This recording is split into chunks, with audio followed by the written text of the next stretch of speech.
Bonjour à tous, il est 12h57 et vous écoutez Choupote sur Delta FM 90.2, l'émission où plus ou moins 4 amis se posent, discutent et débattent entre eux sur des sujets plus nombreux que les conneries qu'on raconte aux enfants dans la période de Noël. Bref, aujourd'hui, comme vous l'avez probablement compris, on va parler des mythes et des légendes en commençant avec notre très cher Babouillou qui va parler de la légende poitevine, la Grande Goule.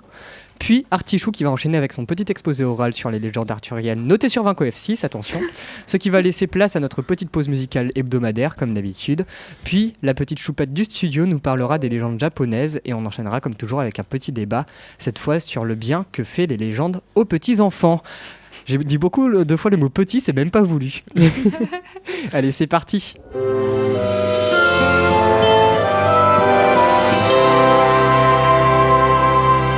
C'est là qu'on dit bonjour. Voilà. C'est là qu'on dit bonjour.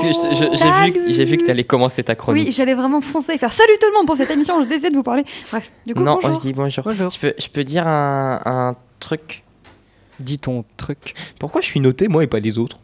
Je sais pas. Ah, bah, c'est vraiment Parce que juste en fait, ça. vraiment, j'ai galéré à trouver comment t'introduire du coup. Et Je prends ça comme un compliment. vraiment, ça va faire rire Claire à chaque fois. Bah oui. Ah, Et- ajoutons aux fameuses, Vas-y. au fameux trophée de Claire de la réaction la plus longue. Ce matin, en physique, le prof de physique fait une vanne sur le H. Le hashish, la gueudreau, comme disent les jeunes. Ouais. Donc voilà, parce qu'on avait un H dans notre équation, etc. Et il dit, là, non, c'était un H, un H+, bref. Et si là, vous voulez du H, vous en prenez pas, etc. Et Claire donc, ne comprend pas. On passe, et c'est limite, s'il ne finit pas l'équation, que Claire fait « Ah !» Et il commence à rigoler. On est vraiment sur un bon 6-7 secondes, là. Oh, je mettrais plus, hein, vraiment. Ouais. 7 secondes, elle m'avait dit 1-2 minutes. Ouais, est-ce que je suis un peu marseillaise sur les bords, mais... Non, ça se compte pas en minutes. Vraiment, ça se compte pas en minutes. Ça se compte pas. ouais, C'est rien. en dizaines de secondes au moins. C'est le quart d'heure Minimum. poitevin, mais pour les blagues. Oui. Bref, est-ce que Babouillou peut commencer? Oui, je peux. commencer. Vraiment, on est tout de suite parti en discussion. C'est le principe de l'émission, c'est génial. C'est vrai. C'est ça qui est sympa. Une émission sans invité, ça faisait longtemps. Oh, Ouais, c'est Parce vrai. que je Enfin, vous si, aime il y en pas a, il y en trop, a les quelques-uns invités, dans C'est la bon. régie. Il y en a 2 qui sont en train d'écouter. En train de squatter. Exactement, ils veulent juste voir Il y en comment a ça 2? se passe. Oui, Oui, il y en a 2. Faites coucou à la caméra. Il y a Petit Juste là. Zeb 105 et il y a Petit Tidian. Ok, je vois. Voilà. Donc Babouillou, t'es prêt? Oui, je suis prêt. Vraiment, je Allez. sais même plus comment t'introduire. Bref. Ouvre ta grande boule et parle.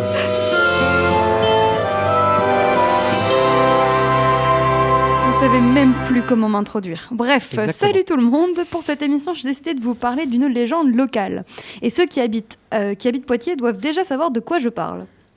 Et oui, je vais vous raconter l'histoire de la Grande Goule, ou Grand Goule, je sais pas trop comment on dit. La grande. Grande Goule. Enfin, moi, j'ai toujours entendu Grande Goule et j'ai toujours dit Grande Goule. Pour ceux qui veulent faire des recherches, c'est c'est G-R-A-N-D apostrophe Goule. Voilà. Bon, du coup, petit concept de Qu'est-ce que j'ai en ce moment? Je n'arrive plus à parler en émission radio. Tu c'est parles mieux en catastrophique. anglais durant la présentation hier, Babouillou. Apparemment, j'ai sorti un accent incroyable en cours Ouais. d'anglais. Personne ne savait d'où il venait, même pas moi. Bref.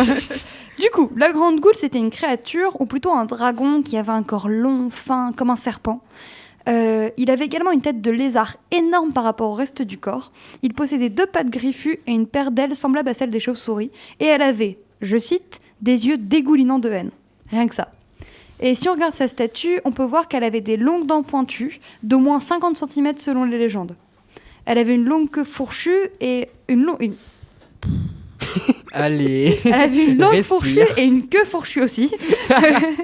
Si on regarde aussi la sculpture, on peut voir qu'elle avait un collier rouge à la base du cou, un cercle rouge à la base du cou. Bon, bref, vous l'aurez compris, c'était une créature fortement sympathique. Bon, franchement, je l'adopte. Hein. Exactement. Nouveau Petzel. Petzel, c'est son chien, si vous voulez savoir. Voilà. Donc, la Grande Goule, elle aurait vécu à l'époque de Sainte Radegonde, soit au VIe siècle. Elle habitait au fond du Clin, la rivière qui traverse la ville de Poitiers. À savoir qu'à cette époque, lors des crues, l'eau montait dans les caves et toutes les parties souterraines de la ville étaient inondées. La légende raconte que, lors de ces événements, l'abbaye Sainte-Croix était fortement touchée. Et vous vous souvenez de ce que j'ai dit? La Grande Goule, elle vivait dans le Clin. Donc, lorsque celui-ci débordait, elle se retrouvait dans les souterrains de la ville, et notamment dans cette abbaye. Et du coup, ça entraînait beaucoup de disparitions parmi les sœurs de l'abbaye. Voilà. C'est gay. Ouais, voilà. Et vous vous souvenez aussi, je vous ai dit qu'elle vivait à l'époque de Sainte Radegonde. Sainte Radegonde, j'ai T'as vraiment du mal galéré. sur ça. Sainte Radegonde. Sainte Ah ouais, Rad- c'est dur. T'as vu Sainte Sainte Radegonde. Radegonde. Du coup, c'était une sœur de cette abbaye. Donc, armée de son plus grand courage, elle et ses sœurs les plus courageuses descendent dans les souterrains, là où bien des leurs se sont fait avaler par la bête. Munies de pain béni, ou d'eau, selon les versions, elles descendent dans les sous-sols, apeurées, jusqu'à tomber sur la bête.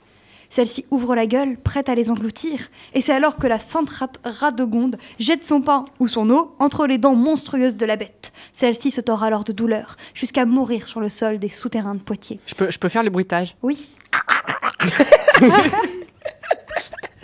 Et donc voilà comment Sainte Radegonde a battu le monstre en lui jetant un petit bout de pain. Je suis désolée, les légendes comme ça, où c'est genre juste un tout petit truc qui va à un monstre énorme, c'est un peu bête. Je trouve ça C'est épique. sûr que. C'est épique, mais du pain. Attends. Du pain béni. Non, peut-être que c'était de l'eau. Tu te rends pas Peut-être compte que c'était de l'eau. Mais Du coup, ça boit quoi du coup? Du vin. Mais c'est Et que c'est de non, l'eau mais c'est- bénie, c'est pour ça. Ah, oui. Vraiment, c'est comme les vampires. Genre, tu leur jettes une goutte d'eau bénite et. Ouais, c'est Voilà. un peu con. Je sais pas pourquoi j'ai quelque chose avec les bruitages Ouais, aujourd'hui. Qu'est-ce qui t'arrive, on dirait Minecraft. C'est parce que j'ai pas fait mes bruitages hier durant la présentation en anglais, c'est pour ça. J'ai pas fait des avions ni en On fait beaucoup de références à cette présentation en anglais, mais on est très content d'être passé. Tout ça pour avoir un 4. Non, on sait pas encore. Non. Vraiment, Claire nous a regardé en mode quoi. Ça va avoir un 4. Je peux continuer ma chronique? Non. Parce que je suis devenue Claire, moi, depuis la semaine dernière, on coupe mes chroniques. Hashtag je suis etc. Je sais pas comment je dois le prendre. Mal. Entre la réputation que j'ai de récupérer les blagues avec 3 milliards d'années de retard, et en plus celle qu'on me coupe tout le temps, j'en ai marre. Je suis Mais non, maltraitée, c'est mais fou. on t'aime bien. Je crois. Bon, Bref, allez, t'as peux Saint continuer. Ragondin là. Merci beaucoup. Donc du coup, comme toutes les légendes, elle connaît de nombreuses variantes, notamment celle où ce n'est pas une sœur, mais un prisonnier qui risque la peine de mort. Et on lui promet qu'il sera libre s'il parvient à vaincre le monstre. Moi, je connaissais Et, celle-là, je crois. Bah ouais, et je la trouve un peu plus cool. Et d'ailleurs, la variante de cette variante de l'histoire, elle change également, parce qu'à la fin, soit on dit ouais, il a vaincu le monstre et il s'en sort vivant et épique, enfin tout est bien, Ça, tout je finit fait bien. bouffer. Soit non, Non il a été empoisonné par l'haleine putride de la bête. La bête lui Waouh. souffle dessus et il meurt empoisonné. Vache. Voilà. C'est Enfin, c'est plutôt pour, dragon. c'est pour ça que je respire jamais quand je parle à Ilan, tu vois. Ça clash dans le studio. Ilan va s'auto-mute. Je le fais pour lui. Bref, Babouillou, Ça va tu peux Oui. continuer. Du coup, on a quelques idées de l'origine de la bête. En fait, il se pourrait qu'elle vienne d'un crocodile. On pouvait alors trouver des crocodiles empaillés au palais des comtes du Poitou. À vrai dire, c'était pas le seul crocodile qu'on pouvait trouver à cette époque qui avait été introduit en France. Et il y a une hypothèse comme quoi ce crocodile serait le centre de plusieurs légendes. Donc petit à petit, au fil du temps, la Grande Goule est devenue une figure de protection et surtout un symbole de la ville de Poitiers. Elle est devenue, entre autres, le symbole de stade, le nom de boîte de nuit, etc. Et donc c'est vraiment devenue une icône de la ville de Poitiers, quoi. D'ailleurs, j'ai vu sur internet qu'apparemment il y aurait une fête au nom de la Grande Goule à Poitiers, genre le 18 août, il me semble, mais je suis jamais tombée dessus. Moi non plus. Et apparemment, genre les gens de Poitiers, on défilerait dans les rues. C'est pour, normal, il y a personne à Poitiers le 18 août. On est tous en vacances, je sais pas C'est dans le vrai. sud ou dans le nord, mais jamais à Poitiers. Genre on est en plein milieu de la France, l'endroit où l'on passe, mais on s'arrête pas, tu vois. Exactement. Et du coup, apparemment, il y aurait une fête au nom de la Grande Goule à Poitiers. Mais du coup, je peux pas m'empêcher d'imaginer les touristes qui viennent trop contents à Poitiers voir la fête de la Non, Grande ça Goule, n'existe pas. qui attendent et qui.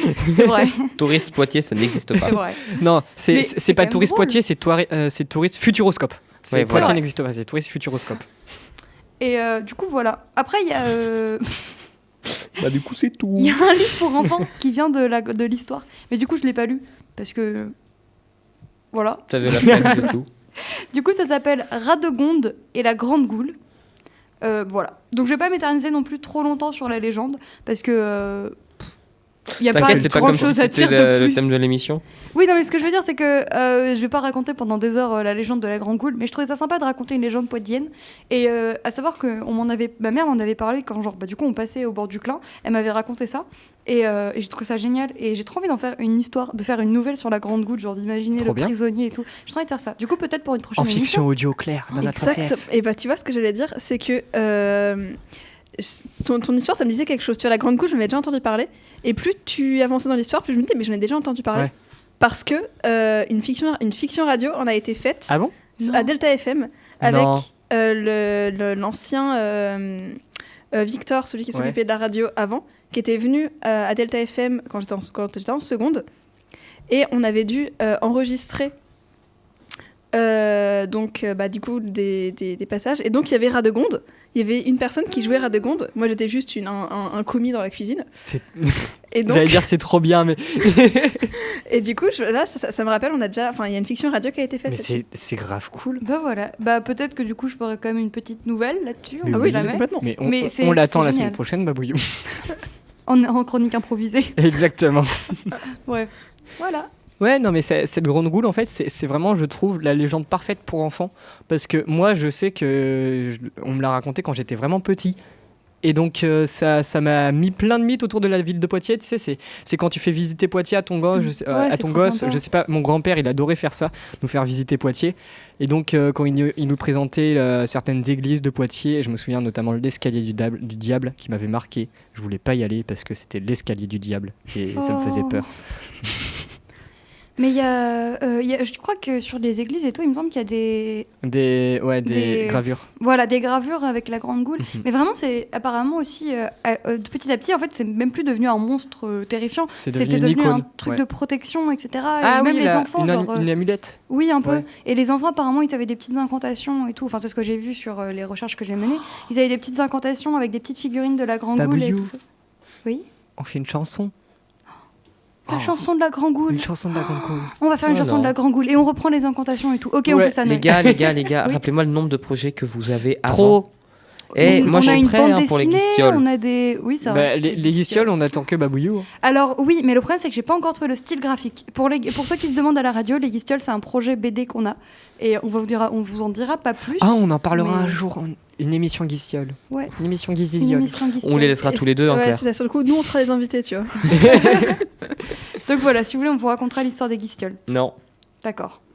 Mais j'ai pas encore. En fait, tout est prêt. J'ai juste pas le style graphique. Je sais pas comment faire. Vraiment, Tu te fous de moi. on en parle que. On en parle qui vient de lancer Homescape. Non mais Moi, je voulais dire que on en parle que Babouillou nous a dit avant l'émission. Et ma chronique, elle va être super courte. Hein, vous attendez pas à quelque chose de grand. Ça fait 10 minutes qu'on parle. Oui, mais c'est parce que vous me coupez. bah si on a deux coups Ah non, ça fait j'aime 2 bien, minutes parce et que du voilà. coup, ça Bien, rajoute. oui, ça- Bienvenue dans mon monde. Waouh. Et moi, on ne peut Voilà. pas parce que j'ai le pouvoir absolu. Toi t'as surtout pas de chronique. Oui. Sachant que Noé, C'est vrai. depuis quelque temps, nous mute pendant les chroniques de Claire. Non, en c'est- vrai- c'est parce que je crois que c'est Ilan qui demande que je mute durant les chroniques de Claire. Ou la dernière fois, Et c'était Non, la la Claire. dernière dernière fois, fois, c'était moi qui ai demandé. Non mais la fois d'avant c'est moi qui ai demandé à ce que je me mute parce que je Parce devais que- faire un truc. Ouais, parce qu'il devait faire une chronique Ah oui, c'est improvisée vrai. et Voilà. qui tapait sur son ordi, Et ça puis, faisait du bruit. Il y a des fois où j'ai demandé moi-même que Noé mute vos micros parce que je voulais vraiment pas de l'interaction. Mais alors, Parce que vraiment, j'étais il va associable. falloir- je vais vous apprendre un truc que j'ai appris il y a longtemps à la radio, un secret inestimable. C'est que quand vous faites des chroniques avec des extraits musicaux à l'intérieur, personne ne vous coupe. Ouais. Et ça marche très bien. À ton avis pourquoi j'ai commencé à mettre des musiques de fond dans toutes mes chroniques? C'est pour ça. Hein. Et c'est pareil pour Claire. La dernière fois, tu avais des extraits musicaux, donc je t'avais dit. T'avais des extraits musicaux, je crois. C'est Non, elle a possible. fait Non, un je crois poème. pas. Il y avait un moment, tu avais des extraits, et donc je t'avais dit, c'était Ouais. même pas la peine que je coupe les micros parce que. Bref. Ouais. Bon du coup, Justement, c'est pas à Claire de faire sa petite chronique, c'est à notre cher Artichou qui va nous parler du roi Arthur. oh oui. Oh oui. J'aime beaucoup cette légende. Allez, Ah, ça Elle moi est aussi. incroyable. Je suis d'accord.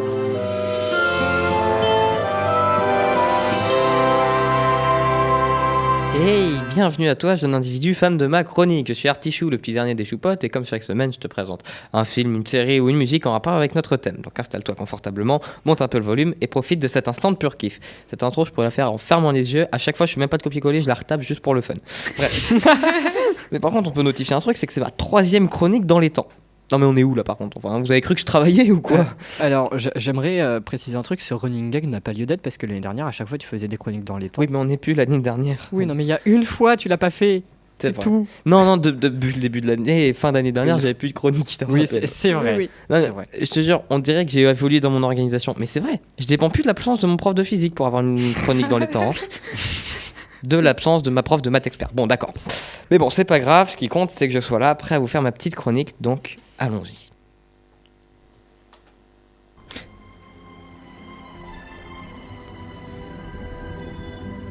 Et certaines choses qui n'auraient pas dû être oubliés furent perdus.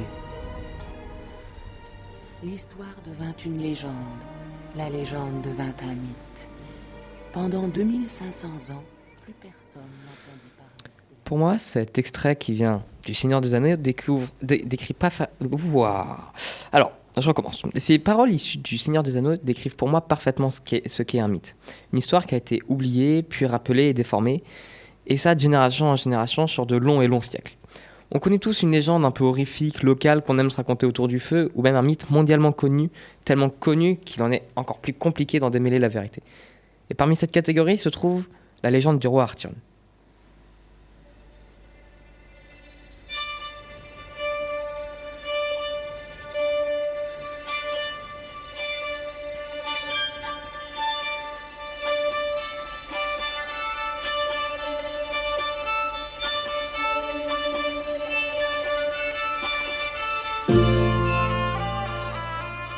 Vous avez tous déjà entendu parler de ce roi, de son épée légendaire Excalibur, de Merlin l'Enchanteur et des chevaliers de la Table Ronde.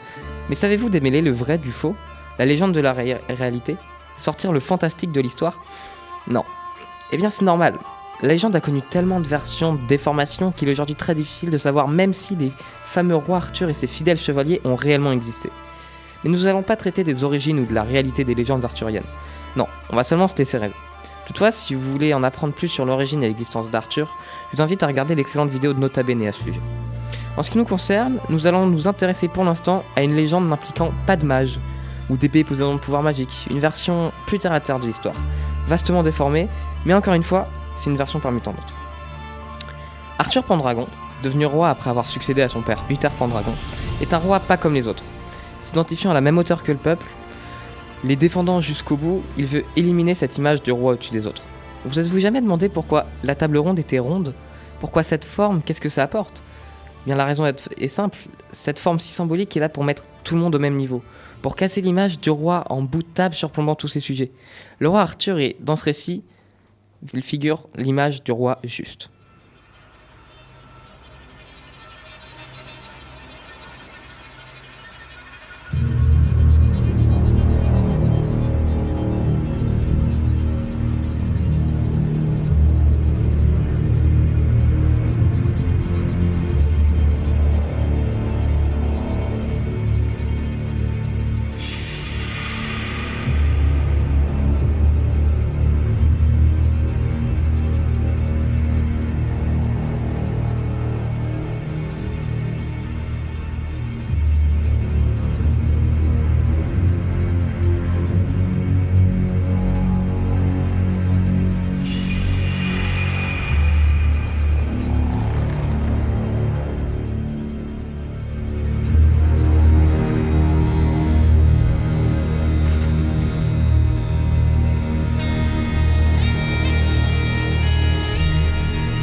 Comme nous pouvons l'entendre à cette musique, les années et les déformations ont amené beaucoup de fantastique au récit initiatique.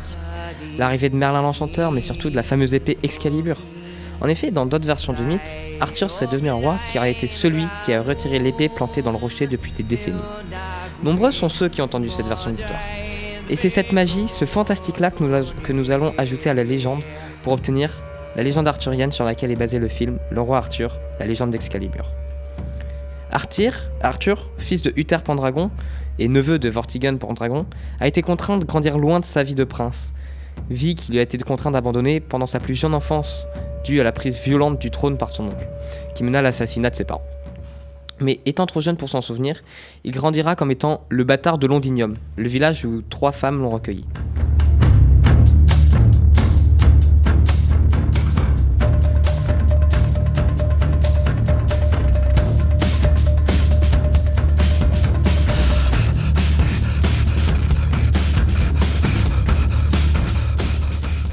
Arthur devint un homme futé, agile et un adversaire redoutable en combat. Tenant les faubourgs de son village avec sa bande, il est vite devenu quelqu'un de connu à Londinium. Et cette routine durera. Elle durera jusqu'au jour où un recherché de l'armée du maintenant roi Vortigern s'immisça dans son bordel, le mettant dans le viseur de cette même armée appelée les culottes noires. En tentant de fuir, il sera intercepté et emmené pour se faire marquer. En effet, tous les hommes du royaume ayant le bon âge doivent monter au château et essayer de retirer la fameuse épée Excalibur plantée dans le rocher. Mais jusque-là, personne n'a réussi à la retirer. Elle est toujours enclavée dans la pierre. C'est donc sans aucune attente qu'Arthur se présente devant l'épée. Il posa une première main sur la poignée, puis une deuxième, et un flash lui apparut. Un flash de sa jeunesse, du moment de sa fuite, de l'assassinat de ses parents. Par panique, il retira ses mains, mais quelques secondes plus tard, il réessaya et sortit l'épée magique. Excalibur de sa prison de pierre. En saisissant Excalibur, il saisit aussi son destin. Mais il ne s'en rend pas encore compte. Il ne sait pas ce qu'être le descendant du roi Uther, l'ennemi juré de Vortigern, implique. Il ne sait pas qu'il va devenir l'un des piliers de la résistance, qu'il va devoir vaincre ses démons intérieurs pour maîtriser sa nouvelle épée, pouvoir multiples. Et tout ça, vous allez le découvrir par vous-même.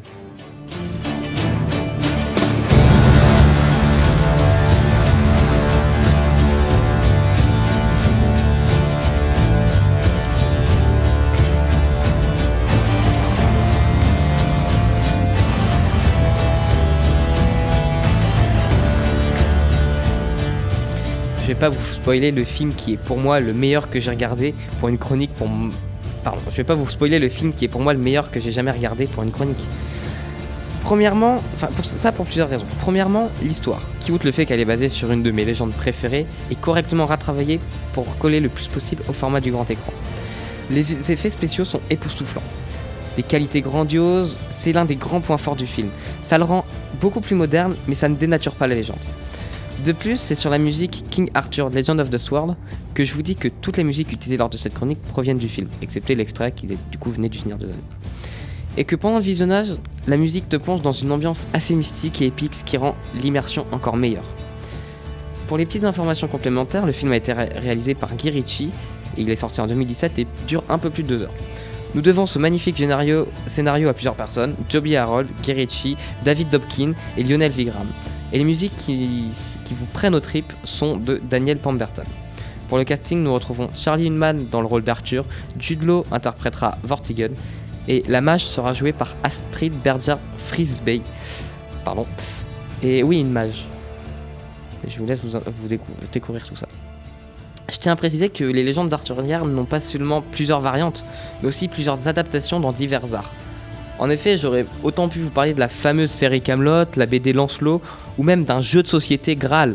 Les adaptations sont multiples, et si je vous ai donné envie avec ma chronique d'en apprendre plus sur cette fameuse légende, je vous en prie et foncez.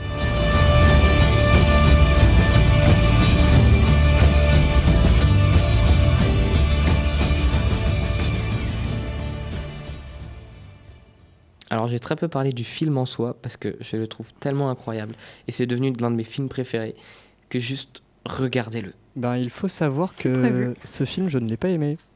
Non. J'en ai un très mauvais souvenir. Pourquoi ? Je me souviens plus exactement, je l'avais vu il y a plusieurs années maintenant, mais je crois que c'était... vraiment, je l'ai trouvé très mal construit en fait. Je pense que pas c'est du tout. ça. Pas Mais du tout. on parle bien du film de Guy Ritchie, Oui, bah oui. avec des effets spéciaux qui ressemblent à des jeux vidéo. Ah, les effets spéciaux sont incroyables, ça fait un peu jeu vidéo, je suis d'accord avec toi. C'est voulu, hein, ça c'est voulu. Oui, voilà. C'est pas, quand je dis ça, c'est pas du tout un blâme. Hein. Justement, c'est ce que je veux dire, c'est qu'il paraît très moderne, mais je trouve que non, au contraire, ça sert bien et c'est correctement utilisé. C'est-à-dire que t'as que 3 moments où c'était ces fameux effets spéciaux un peu à la style jeu vidéo, mais je trouve que c'est correctement utilisé et justement, j'ai adoré ce film. Mais il a fait quoi d'autre, Guy Ritchie ? Bon, je sais pas, c'est toi qui t'y connais. Hein. Attends, je vais regarder ça tout de suite. Si tu veux, pendant que tu fais des recherches, je peux donner la version que je connaissais du roi Arthur. Avec la fée... non, c'est pas la fée Aria. Ouais, c'est ça. Fait Morgane. Non, Morgane. absolument pas. Non. En fait, c'est que ma mère m'a acheté un livre quand j'étais jeune, genre j'avais 12-10 ans, qui racontait l'histoire du roi Arthur, mais je l'ai jamais fait en entier, parce que quand j'étais petite, ça m'intéressait pas, et quand je l'ai relu plus tard, il y avait le bac de français, quoi. Donc à savoir que j'ai lu que la moitié, donc je peux pas vous raconter la suite. Mais en soi, en fait, Arthur, c'était juste le fils d'un mec normal, il avait son frère, ils étaient pas riches ni quoi que ce soit, et lui il rêvait de devenir chevalier. Donc il allait s'entraîner dans la forêt et tout, il s'entraînait pour devenir un chevalier quoi, pour devenir fort, etc. Il s'entraîne énormément et pendant une de ses escapades nocturnes, il croise, enfin matinale, mais c'est très tôt donc c'est encore la nuit, il croise 2 dragons en train de se battre. Et au bout d'un moment, il y a un dragon qui vainc l'autre et le dragon vainqueur regarde Arthur dans les yeux et Arthur finit par partir. Et en fait, il va aller et en fait, il y a une sorte de grand appel au château, il me semble, où ils invitent tout le monde à venir tester l'épée, à venir essayer d'enlever l'épée du socle. Donc tout le monde se presse, tout le monde essaie d'y aller, etc. Et le frère d'Arthur compris. Et au bout d'un moment, en fait, c'est Arthur qui va y aller, qui est alors jeune, je crois qu'il a 15 ans, et qui va réussir à enlever l'épée, et qui va après partir dans un grand voyage, etc. pour, en gros, devenir un roi juste et devenir un vrai roi, parce que c'est encore un gamin. Voilà. Ok. Et justement, ce qui est très intéressant, c'est que, comme dit, les légendes, cette légende en particulier, il y en a des versions mais immenses et immenses. Justement, j'en parle, la vidéo de Nota Bene retrace tout ça.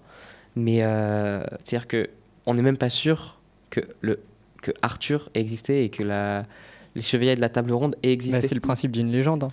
Il y a certaines légendes, tu sais qu'il y a forcément un fond de vérité. Oui. Ouais. Je suis d'accord avec toi en disant ça aussi. Du coup, quand j'ai fait mes recherches pour ma propre chronique, j'ai vu aussi qu'il y avait une légende sur le premier empereur du Japon. Et voilà, où on disait où les historiens ne sont pas d'accord avec ça parce que pour eux, il n'a jamais existé. Parce que c'était des légendes, ça a été dans des livres avec plein d'autres légendes, etc. Donc ils se sont dit, c'est un pactage, tu vois. Lui, il n'a jamais existé. En plus, il se faisait passer pour le descendant le descendant direct des dieux. Du coup, il y a un moment donné où ça passe pas. demande. Mais alors, oui. je reviens vite fait sur Guy Ritchie. Guy Ritchie, il faut savoir qu'il a réalisé notamment Sherlock Holmes. Je les ai toujours pas vus, oui. il faut que je les vois, donc je peux pas me Ah oui, prononcer c'est là-dessus. vrai. Je savais. Et il a réalisé aussi le remake d'Aladin sorti dernièrement, et c'est pour ça que je déteste aussi ce réalisateur. C'est vraiment, enfin, je le déteste pas, hein, c'est pas personnellement, c'est vraiment sa réalisation, ou en tout cas sur Aladin, j'ai détesté ce qu'il a fait. Parce qu'il a juste copié-collé le film original en enlevant toute la magie du film à cause de sa réalisation un peu bateau, je trouve, et de la construction qui était vraiment pas ça, bonne. c'est peut-être sur Aladdin, mais non, au contraire. Mais moi, c'est le sentiment que j'ai aussi sur le roi Arthur, mais après, le roi Arthur, encore une fois, je l'ai pas vu depuis longtemps. Donc, non, je suis désolé, il faut que tu le re re-regardes vraiment, parce que, au contraire, je trouve que justement, c'est encore une autre version qui est amenée. Et moi, je voulais faire un petit aparté sur un film que j'aime beaucoup, parlant du mythe du roi Arthur. C'est le film Excalibur, l'épée magique. Je ne sais pas si vous l'avez vu. Non. Un film de Frédéric Duchaux. C'est un film américain. Hein. Le nom fait très français, mais c'est bien américain. Et c'est un dessin animé, en fait, dans lequel, je parle vraiment de mémoire, donc je suis pas sûr que toutes les informations soient correctes, dans lequel un méchant sorcier va s'accaparer de l'épée Excalibur, parce que Arthur est déjà installé dans son château, le monde est joyeux, tout ça, et le sorcier arrive et vole l'épée. Et sauf que l'épée va être perdue et tu as 2 personnages qui vont aller à la recherche de l'épée. Je me souviens plus des noms des personnages, mais c'est une jeune fille et un jeune garçon. Et le jeune garçon, je crois qu'il est aveugle ou un truc du genre. Ou en tout cas, il y a quelque chose qui est de l'ordre de la relation entre les deux qui est vraiment génial dans cette aventure. Et faut que vous le regardiez. Excalibur, l'épée magique, c'est un film finalement c'est un dessin animé mais qui est pas si enfantin que ça, parce que y a vraiment une construction adulte, quoi. J'adore ce film, voilà. ok, juste pour revenir vite fait sur le côté un peu plus légende que cinéma de la légende du roi Arthur, justement, à la base il n'y a pas du tout ce côté épée magique, Excalibur, Merlin l'enchanteur, etc. À la base c'est vraiment la légende, enfin à la base avant que, en fait, c'est qu'à chaque fois, chaque auteur rajoute une couche, on enlève, refaçonne un peu la légende. Mais c'est que, vraiment, à la base, c'est juste la légende d'un roi juste qui, justement, je te dis, la table ronde, c'est juste pour ne pas avoir le roi qui se met en bout de table, qui surplombe tout le monde, qui est au-dessus de tout le monde, mais vraiment mettre tout le monde au même niveau, que tout le monde ait ses mêmes idées, et tout ça vient de là. Donc vraiment, je trouve, c'est pour ça que cette légende me fascine, c'est que déjà, il y a des versions multiples et variées, et ça part sur un fond qui est quand même très bon, toujours en y ajoutant parfois de la magie, mais que j'adore. C'est-à-dire qu'il y a certaines versions qui sont incroyables qui ont été remaniés après en film. Notamment la version Camelot, dont j'ai fait une chronique sur la musique de film que vous pouvez aller écouter sur mon compte Insta, la petite promo qui est bien placée. Ouais, voilà. Je peux faire de la promo aussi, du Camelot, coup Ouais, vas-y. Allez voir mon compte Insta, ado de dragon, et non ado de dragon, parce que tout le monde se trompe. C'est a-do comme un do, -2, Comme un 2, -, dragon. comme un dragon. Voilà, 2, pas le chiffre. Vraiment, les gens font n'importe quoi avec mon pseudo. 2, ce n'est pas un chiffre, c'est DE. Donc voilà. Donc allez le voir, je présente des bouquins sur Instagram cette fois-ci. Donc je vous... Ah, mais S'il vous plaît. je vais faire ma petite promo aussi. Alors, on va tous faire un tour de promo Allez. Instagram. Moi, c'est Jean-Patrick du 6-8, donc Jean, vous connaissez. Patrick, CK à la fin, tout ça collé. Underscore, c'est le tiré du bas. Du 6-8 collé aussi. Et donc voilà, venez, je fais des petites compositions et je republie mes petites chroniques de musique de film. Et nous, on a un compte Insta pour parler aux copains. Ouais, c'est ça à peu près. Et dont Voilà. un ne parle pas aux copains parce qu'il dit qu'il n'a pas le temps alors qu'il pourrait prendre le temps de le faire. Ouais, mais j'ai pas envie, je vous aime pas. C'est très honnête. C'est un peu cruel, mais Ça ça. veut, Les dire amis, que, ça veut dire que tu n'aimes pas aussi les auditeurs d'émissions radio parce que la plupart du temps où on parle, c'est vraiment pour préparer les émissions radio. Ah non, parce que là, je suis actif et je vous dis que le thème transport est un peu nul, qu'au final, il était très bien. Voilà. Bah voilà. C'est vrai. Les amis, je suis désolée. Je vous entends présenter des films, etc. Il y a un film dont je veux absolument parler en émission radio. Oui. Il faudra qu'on trouve un thème pour que je puisse le caler. Ben on le calera C'est quoi tout à comme l'heure. film Non, Déni cosmique. Ça me dit Oula. quelque chose. On en a beaucoup parlé, les gens en ont beaucoup parlé à sa sortie. Il faut vraiment le voir, il est incroyable. Et qu'est-ce qui m'a déprimée? T'as gardé le papier avec les idées de prochains... oui, il est sur la fenêtre ici. Voilà, parce que fun fact, on a fait du coup lors de la dernière émission, on a mis 5 idées. Et donc Noé a Six. laissé le 6 et Noé a laissé le papier dans la radio. Bah, en fait, on l'a collé Et dans du la coup- radio, on a cherché avec après- Claire où le coller. Et après, qu'est-ce qu'on a fait? J'ai demandé sur le compte Insta. Donc du coup, on avait sorti 6 idées. Qu'est-ce qu'on prend comme idée? Monument, on les a oubliées, c'est dans la radio. Donc vraiment, juste prendre une photo, ça pourrait être une bonne idée. Je propose Ou alors qu'on aller- avance dans l'émission également. Également, c'est l'heure de la pause musicale. La petite pause musicale qui va bien avec la chronique d'Ilan parce qu'on est exactement dans le même style musical que la bande originale du film. À tout à l'heure. Bisous. C'était... Alors, ça, je vais forcément écorcher le nom parce que c'est super dur à dire. C'était Epopeja Wandolska du groupe polonais Ziviolak, sorti en 2008 sur l'album Nowa Extradizja. Waouh, lire des noms polonais comme ça, c'est un peu compliqué. Pourquoi cette musique Parce que j'avais lu qu'elle parlait d'une légende polonaise. Je ne peux pas en savoir plus, donc faites vos Je suis à recherches. l'épelle. Je peux te dire un truc? Oui. À propos de recherche. Claire a vraiment cherché sur son PC le nom des poils des jambes, c'est ça? Non, c'est pas Ah. des poils des jambes. C'est quoi? Mais j'ai pas trouvé, du coup, je vous le dirai Non, quand parce je l'aurai que trouvé. vraiment, pendant la pause musicale, elle dit: est-ce qu'un cheveu est un poil? Est-ce qu'un poil est un cheveu? Du coup, j'ai dit que non, les cheveux, c'est des poils sur la tête. Mais pourquoi il n'y a pas de nom pour tous les poils? Donc, elle cherche les noms des poils. Si tu veux, t'as les gnocchis à poêler. T'as plein de trucs en rapport. Hein. T'as les casseroles. Ouais, T'as bien beaucoup de sûr. choses. Bon, au lieu de parler de conneries, de poils, il n'y a pas quelque chose à faire de plus intéressant? Si, on attend Claire pour faire sa chronique du coup. Mais moi, Oui. je suis prête. Donc, Lâche C'est lui tes qui m'a poils. forcé à regarder ma recherche. Oh, je t'ai pas forcé, j'ai énoncé l'idée. bah, tu Ouais. peux le faire toi-même, Bah, du coup. ouais, poil. fais-le. c'est ça ce la sera chronique. ouais, c'est ça ta chronique improvisée. Il faut savoir que on s'est dit avant l'émission, il faut faire une chronique improvisée par semaine, et donc on s'est C'est dit celui que qui avance un sujet qui Ouais, est c'est ça. désigné. Je viens de me celui faire qui diverge en avoir à fait, mon propre truc. celui qui diverge du sujet original va Verge. exactement Oh. va devoir faire une chronique improvisée. Donc Ilan, tu as toute la chronique de Claire pour pouvoir faire une chronique sur les poils.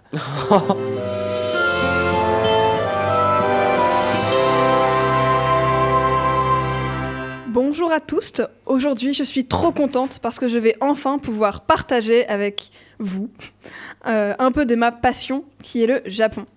Et plus particulièrement le folklore japonais que je trouve incroyable. Malheureusement, aujourd'hui, je ne vais pas pouvoir faire le tour de tout le folklore car ce serait beaucoup trop long. Je vais surtout vous raconter des légendes sur l'origine du Japon, des principaux dieux et déesses du Japon. Donc le premier mythe que je vais vous raconter, c'est la naissance du Japon avec Izanagi et Izanami. Ce premier mythe se déroule avant la création du monde et particulièrement du Japon. C'était le chaos et le désordre dans l'univers. Des êtres divins ont créé le ciel et la terre et voyant que celle-ci était complètement vide, ils créèrent deux dieux, Izanagi et Izanami. Et Yael sont frères et sœurs. Pardon. Leur unique but était de peupler et créer le monde tel que nous le connaissons. Yael commencèrent à créer une petite île, l'île d'Onogoro, grâce à une lance magique. Petit à petit, à force de travailler ensemble, tous les deux finirent par tomber amoureux et avoir des enfants, comme par exemple le dieu du feu, Kagutsushi. C'est en accouchant de celui-ci qu'Izanami mourut et rejoignit le royaume des morts. Terrassé par la mort de sa femme, Izanagi alla la chercher dans le royaume. Cependant, Izanami lui promit de repartir avec lui s'il ne se retournait pas et ne la regardait pas, avant d'être sorti du royaume. Excuse-moi de te couper. C'est aussi une légende française, enfin une légende de chez nous, non? Oui, alors la fin se ressemble. Mais même ça, le fait de venir chercher quelqu'un du royaume des morts sans devoir se retourner. C'est ce que je dis. En fait, ça se ressemble avec le mythe d'Orphée, je crois. Un truc un peu comme ça. C'est possible que ce soit ça. Mais je suis d'accord. Ok, d'accord. Désolée, ça me perturbait, il fallait que je demande. T'inquiète, oui, bien sûr. On en est arrivé à s'excuser de couper Claire. Non mais attention. Ça va plus, ça. Donc, je reprends. Donc, cependant, Izanami lui promit de repartir avec lui s'il ne se retournait pas et ne la regardait pas avant d'être sorti du royaume. Malheureusement, Izanagi n'a pas tenu sa promesse et fabriqua une torche pour regarder sa femme qui traînait au fond du temple. Celle-ci était en état de décomposition et, humiliée, envoya des esprits à sa poursuite, donc à la poursuite d'Izanagi. Izanagi prit peur et s'enfuit en scellant à jamais les portes qui mènent au monde des morts. Il soigna ses blessures et de celles-ci naquit d'importantes divinités telles que Amaterasu, la déesse du soleil, Susanoo, le dieu des tempêtes, et Tsukuyomi, le dieu de la lune. Je les connais grâce au jeu Okami, c'est... Alors non, moi c'est incroyable. Naruto et ça explique beaucoup de choses dans les noms. C'est vrai ? Amaterasu, c'est une technique de... Je ne sais... Ah putain. Susanoo, c'est le clan Uchiwa, c'est le statut de chakra. T'as dit Susanoo, Amaterasu. Et Tsukuyomi. Tsukuyomi infini, c'est piéger les humains dans leurs rêves infiniment. Et Incroyable. Tsukuyomi est le dieu de la lune. Et c'est exactement ça, parce que le Tsukuyomi, là, c'est en mettant sur la lune un Sharingan et en hypnotisant tout le monde. Ah, Amaterasu. incroyable. Je pense que tu vas être content de ma chronique, du coup. Oui, mais Amaterasu, c'est... J'adore ta chronique, déjà. Amaterasu, elle est méga badass. Amaterasu, c'est la La déesse voilà. du soleil. La déesse du soleil, c'est la Et principale vraiment, déesse. jouer à Okami parce qu'on incarne Amaterasu qui est incarné dans le corps d'un loup, du coup, ou d'un chien. Non, Je ne m'en souviens plus. Ouais, d'un loup.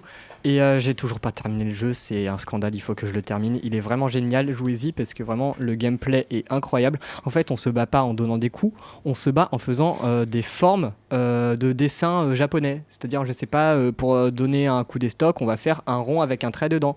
Et vraiment, c'est génial parce qu'on met le jeu en pause, on fait le dessin et le jeu comprend le dessin. Enfin, c'est vraiment génial. Et aussi, la direction artistique est splendide. Je vous laisse regarder Splendide. Exactement, des images sur internet, c'est incroyable. Amaterasu, c'est le dieu du soleil, c'est ça? Oui. Déesse. La déesse. DS, pardon. C'est exactement ça, parce que c'est ce qui me semblait. Amaterasu, c'est quand un Uchiwa a le Mangekyo Sharingan et qui regarde à un endroit. C'est-à-dire que cet endroit va prendre feu avec des flammes noires qui ne pourront jamais s'éteindre avant d'avoir Ok. consumé entièrement sa cible. Incroyable. Et bah du coup, ça tombe bien que tu en parles parce que j'aimerais bien que ces trois dieux, vous retenez un peu leur prénom, à peu près leur Amaterasu, fonction. ça fait du feu. Soleil. De soleil. Tsukuyomi, c'est la lune. Oui. Et Susanoo, C'est la tempête. la tempête. Parce que Je vais du essayer coup, de m'en souvenir. après c'est pas très grave, je le rappelle à chaque fois, mais c'est que du coup dans mes deux prochains mythes, ils vont être tous les trois en action, on va dire. Enfin surtout Amaterasu parce que je l'adore et qu'elle est le centre de beaucoup de mythes. Amaterasu, soleil? Amaterasu, c'est la déesse du soleil. Ok. Susanoo, c'est le dieu des tempêtes et Tsukuyomi, c'est le dieu de la lune. Ok. Ils sont tous frères et sœurs. J'adore cette légende. On Je vient pense de passer que ça 5 génial. minutes juste sur ces trois dieux-là. Oui, Du c'est coup. vrai. Bah oui, mais, ils sont bien. Ils sont trop bien. Oui. Alors, donc maintenant, le prochain mythe que je vais vous raconter, c'est celui de la naissance du jour et de la nuit. Voilà. À la base, Amaterasu et son frère Tsukuyomi, le dieu de la lune, et des marées, s'entendaient vraiment très bien. Ils étaient comme chien et chat. Pas du tout comme chien et Bah chat. non, pas du Vache, tout, du coup. ouah, ça fatigue. Ils étaient vraiment, en tout cas, ils étaient tout le temps fourrés ensemble. On ne voyait jamais l'un sans l'autre. C'est bien qu'il n'y avait pas de différence entre le jour et la nuit. Un jour, Amaterasu fut invité à un banquet par la déesse de la nourriture, Ukemoshi. C'est Ama- une déesse de la bouffe. Oui, J'adore. peut-être pas longtemps. Amaterasu ne pouvait pas y assister et elle y envoya Tsukuyomi, son frère, donc le dieu de la lune. Il était très enjoué par le banquet quand il y est arrivé. Les tables étaient Qui n'est pleines. pas enjoué par un banquet? Oui, c'est ça. Les tables étaient pleines à craquer de nourriture. Et Ukemoshi apparaissait de derrière un gros rocher avec encore plus de nourriture sur un plateau. Et elle disparaissait encore derrière le rocher juste après pour revenir après avec un autre plateau rempli. Tsukuyomi, qui était curieux, alla voir derrière ce rocher et fut quelque peu surpris de ce qu'il y trouva. Ukemoshi fabriquait la nourriture en la faisant sortir de tous les orifices de son corps. Par exemple, une carotte de son nez, un navet de son oreille. Il y a autre chose. Chut. J'ai très peur. C'est vraiment dit chut comme Bref. si ça allait faire quelque chose. Voilà, donc notre cher dieu de la lune, horrifié et dégoûté, lui trancha la tête. Bon, c'est réglé. Un peu radical, non? Un peu radical. Il jeta des morceaux de la déesse dans le ciel et des légumes se mirent à pousser quand ils heurtèrent le sol. Ça, c'est de Tsukuyomi. Ok, ça c'est... Oui, du coup ça c'est Tsukuyomi qui... Mais c'est encore un rapport avec Naruto. C'est parce que Tsukuyomi, Il justement... va tout c'est- rattacher Je à pense qu'ils s'en Naruto. sont hein. un peu c'est que inspirés, du coup. Voilà, c'est qu'ils en sont inspirés. Ça explique beaucoup de trucs parce que dans le Tsukuyomi, ils sont dans des petits fruits. Justement, Voilà. des humains. Waouh. Il va tout rattacher à Naruto. Mais donc on en parlera juste après. On reviendra là-dessus juste après. Alors, donc je disais, donc Tsukuyomi a jeté des légumes dans le ciel et ils ont poussé quand ils ont heurté le sol. Quand Amaterasu, donc sa sœur, la déesse du soleil, apprit que Tsukuyomi avait tué Ukemoshi, la déesse de la nourriture, elle se mit dans une colère monstre. Il l'avait déshonorée alors qu'il était censé la représenter. Elle chassa son frère à l'autre bout du monde. Depuis ce jour, le dieu de la lune et la déesse du soleil s'évitent, ce qui crée le jour et la nuit. Oh, j'adore les légendes. Je suis désolée, j'adore ça. Mais c'est incroyable. Vraiment, je Et- pense que tu vas pas aimer la question que je vais poser dans le débat. Ne te spoil pas encore, Babouillou. Bref, mais c'est incroyable de se dire ça. Ah, j'adore. Par contre, on en parle de réactions un peu excessives. Ah bah, tu vas voir que... Alors, dans toutes les mythologies, il y a des réactions excessives. parce que dans Regarde la mythologie grecque et... C'est vrai. Voilà, dans la prochaine, c'est aussi une réaction Je vais écouter. d'un colère. Je suis du coup, désolée, je suis à fond. Je vais juste rebondir sur ce que disait Ilan tout à l'heure par rapport à Naruto. Parce que du coup, moi, j'ai jamais vu Naruto, je le dis comme ça. Mais ça m'étonne pas que ça soit rempli de références ouais. à ces mythes, parce que ça, c'est vraiment les principaux mythes de la religion Shinto, qui est quasiment peut-être à égalité avec le bouddhisme, mais une des principales religions du Japon. Et donc, c'est normal que s'il y a des références dans Naruto, qui est quand même un des très grands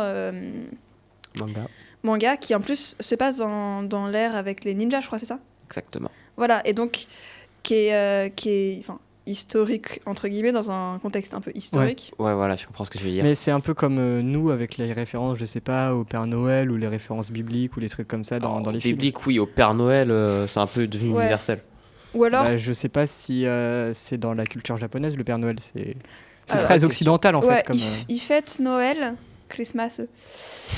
C'est vraiment le mot japonais pour dire Noël. Christmas. Christmas. C'est trop mignon. Mais tu vois, ça vient de l'anglais encore une fois. Oui, ça vient de l'anglais. Mais en fait, c'est que c'est pas dans leur culture, mais pourtant, ils le fêtent. Claire, plus ça va, Merci, plus tu me la fais tomber mondialisation. amoureux du Japon. Vraiment. Déjà que c'est un Mais pays déjà- que je trouve incroyable. Plus ça va, plus tu m'en parles, plus j'ai envie d'en découvrir plus. Mais vraiment, c'est-à-dire que moi, je suis tombée amoureuse du Japon avant même d'avoir commencé à lire des mangas et des animés, tu vois. Enfin, et avoir vu des animés. C'est-à-dire que juste la culture japonaise est extraordinaire. Mais bon, bref. Moi, elle se résume à Nintendo. Je veux l'autre histoire. Et il y en a encore 2. Et je fais un petit teaser à la fin de ma chronique. Il y a aussi je vais aussi vous raconter une légende locale. Oh. De local. Mais bon, petit teaser. Donc, maintenant, on va rester toujours avec Amaterasu pour ce nouveau mythe. Le mythe de la grotte d'Amaterasu. Là, l'histoire se passe avec son autre frère, le dieu des tempêtes, Susanoo. Un jour où il rendit visite à sa sœur pour l'enquiquiner, tu vois, une petite querelle entre frères et sœurs, tout ce qui est le plus banal, Susanoo donna un défi à Amaterasu. Celle-ci le gagna, et sous l'impulsion, Susanoo terrassa son palais, ses récoltes, et tua sans faire exprès une des tisseuses d'Amaterasu. Waouh. Quand Amaterasu retrouva son palais sans dessus-dessous, ses récoltes réduites en miettes et sa tisseuse morte, elle devient très très triste. Si triste qu'elle alla s'isoler dans une grotte et ne voulut plus en sortir. La déesse du soleil étant enfermée dans une grotte, le soleil disparut sur Terre, Ce fut la naissance de l'hiver. Putain, ça rime. C'était pas fait exprès. Bon, c'est bien beau l'hiver, mais là, ça commence à devenir long, le noir complet. Les dieux ont donc organisé un banquet devant la grotte pour essayer d'attirer Amaterasu à l'extérieur. Et ça a bien marché. Amaterasu fut intriguée par les rires que provoquait la déesse de la gaieté, Uzume, et elle sortit de la grotte. Les autres divinités s'empressèrent de fermer la grotte pour qu'Amaterasu n'y retourne plus. Voilà. Donc ça, c'était le mythe de la grotte d'Amaterasu. Bon, à chaque fois, les mythes, je les ai un peu raccourcis, parce que sinon, logique. ça allait être long. Normalement, là, pareil, il y a une histoire de miroir, où en fait, quand Amaterasu sort de la grotte, en fait, elle se retrouve face à un miroir, et du coup, elle se dit... Mais qui est cette nouvelle déesse très lumineuse et elle s'interroge, du coup elle va voir et en fait elle se rend compte que c'est elle dans le miroir et du coup elle se dit, le petit instant mégalo, elle se dit mais je ne peux pas priver tous les autres de ma beauté, de ma subjugance, de mon rayon de soleil, il faut que je sorte de là. Oui, non mais toi encore une fois t'as une lettre putride donc on te regarde même pas. C'est méchant. Non, D'ailleurs, reste là. Oh non, il part. Je suis désolée, je trouve ça absolument incroyable le fait qu'il y ait une déesse de la gaieté. Oui. C'est trop bien. Mais tu vois, il y a des Moi aussi, déesses. je vais être deux dieux de la gaieté. Alors, gaieté, pas G-A-I. Gaieté, enfin G-A-Y plutôt. G-A-I-T-E. Merci bien. Non, Je c'est pensais qu'il y a un dieu d'LGBT. pas à l'époque, je Adèle. pense pas. Hein? Oui. Ah, merci, t'as la rêve. Moi, je l'ai Adèle. pas. Adèle. Par rapport à la vie d'Adèle. Oui. Mais c'est Ah. pas un dieu, Adèle. Non, mais c'est la vanne, parce que ça fait. ok. Je l'ai regardé il y a pas longtemps. Ah. Enfin, Il est long, ce film. en deux parties, du coup, j'ai Ouais. regardé une heure et demie, puis une heure et demie après. Mais tu vois, pour revenir sur les références de la culture japonaise dans la culture japonaise, Ouais. vraiment ça me termine parce qu'on en a même dans Beyblade. Ah, mais oui. Parce qu'il Ah oui. y a une toupie qui Oui. s'appelle Susanoo, justement. C'est très vrai. Bah, dieu des tempêtes. Et qui est une toupie qui invoque de l'eau ou un truc genre. Je Voilà. suppose qu'il y en a plein aussi dans Pokémon, juste je les ai Ah pas. oui. hein. Bah, c'est normal, je pense qu'en plus, tu n'y as pas forcément fait attention.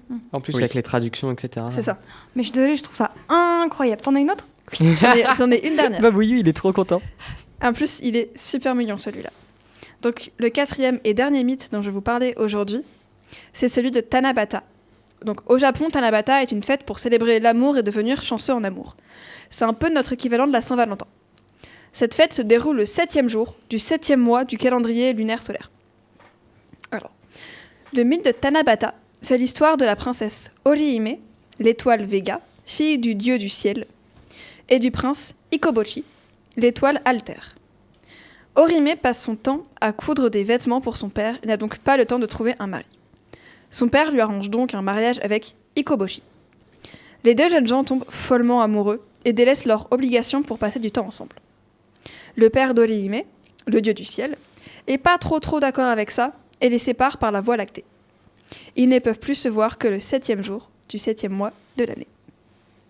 Ce qui est génial avec cette légende, c'est qu'elle fait référence à un vrai phénomène naturel astronomique qui s'appelle le triangle d'été. Donc, lors de ce phénomène, les trois étoiles Vega, Altaire, donc Orihime et Ikobochi pour Vega et Altaire, et l'étoile d'Ened se rapprochent et forment un triangle isocèle. C'est ça qui a inspiré la fête de Tanabata. Bon, je dis que c'était trop mignon, en vrai c'est un peu triste, mais je trouve que c'est une histoire d'amour qui est quand même un peu chou. C'est un signe. Mais je suis désolée, être séparés par la voie lactée, enfin, c'est vraiment, ils abusent. Hein. Ouais. T'imagines, ta sœur, elle gagne au pied ou face, tu détruis un palais et tu tues quelqu'un. Mais vraiment, En plus c'était à peu près ça. Hein, cette légende, c'est un signe. Tout à l'heure, on a plastique, il y a quelqu'un qui vient me voir et qui me donne le chiffre 7 arraché d'une plaque d'immatriculation. Oh non, mais... Parce un que en signe. gros, dans la salle En d'art plat, il y avait un sac avec plein de chiffres arrachés de plaques d'immatriculation. Et donc, on vient me voir en me donnant un chiffre 7. Ça veut dire que je vais être séparé de mon amoureuse qui n'existe pas? Oui, par la voie lactée. Et tu pourras la voir que le 7e jour du 7e mois lunaire. Mais ça correspond à quoi dans notre calendrier à nous? Je sais pas. Le 7e jour du 7e mois lunaire. Un mois lunaire, c'est 28 jours. Tu prends le début de l'année, tu comptes 28 jours. Et tu fais 7 jours en plus. Mais le début Non, de le l'année 7e, au non, même du coup, endroit. tu fais 6 mois lunaires plus 7 jours. Toi, Mais- pourquoi tu parles? T'es censé faire une chronique, non? Non, mais je l'ai. Ah bon, déjà? Ouais. Mais il a été J'ai super plein de rapide. trucs.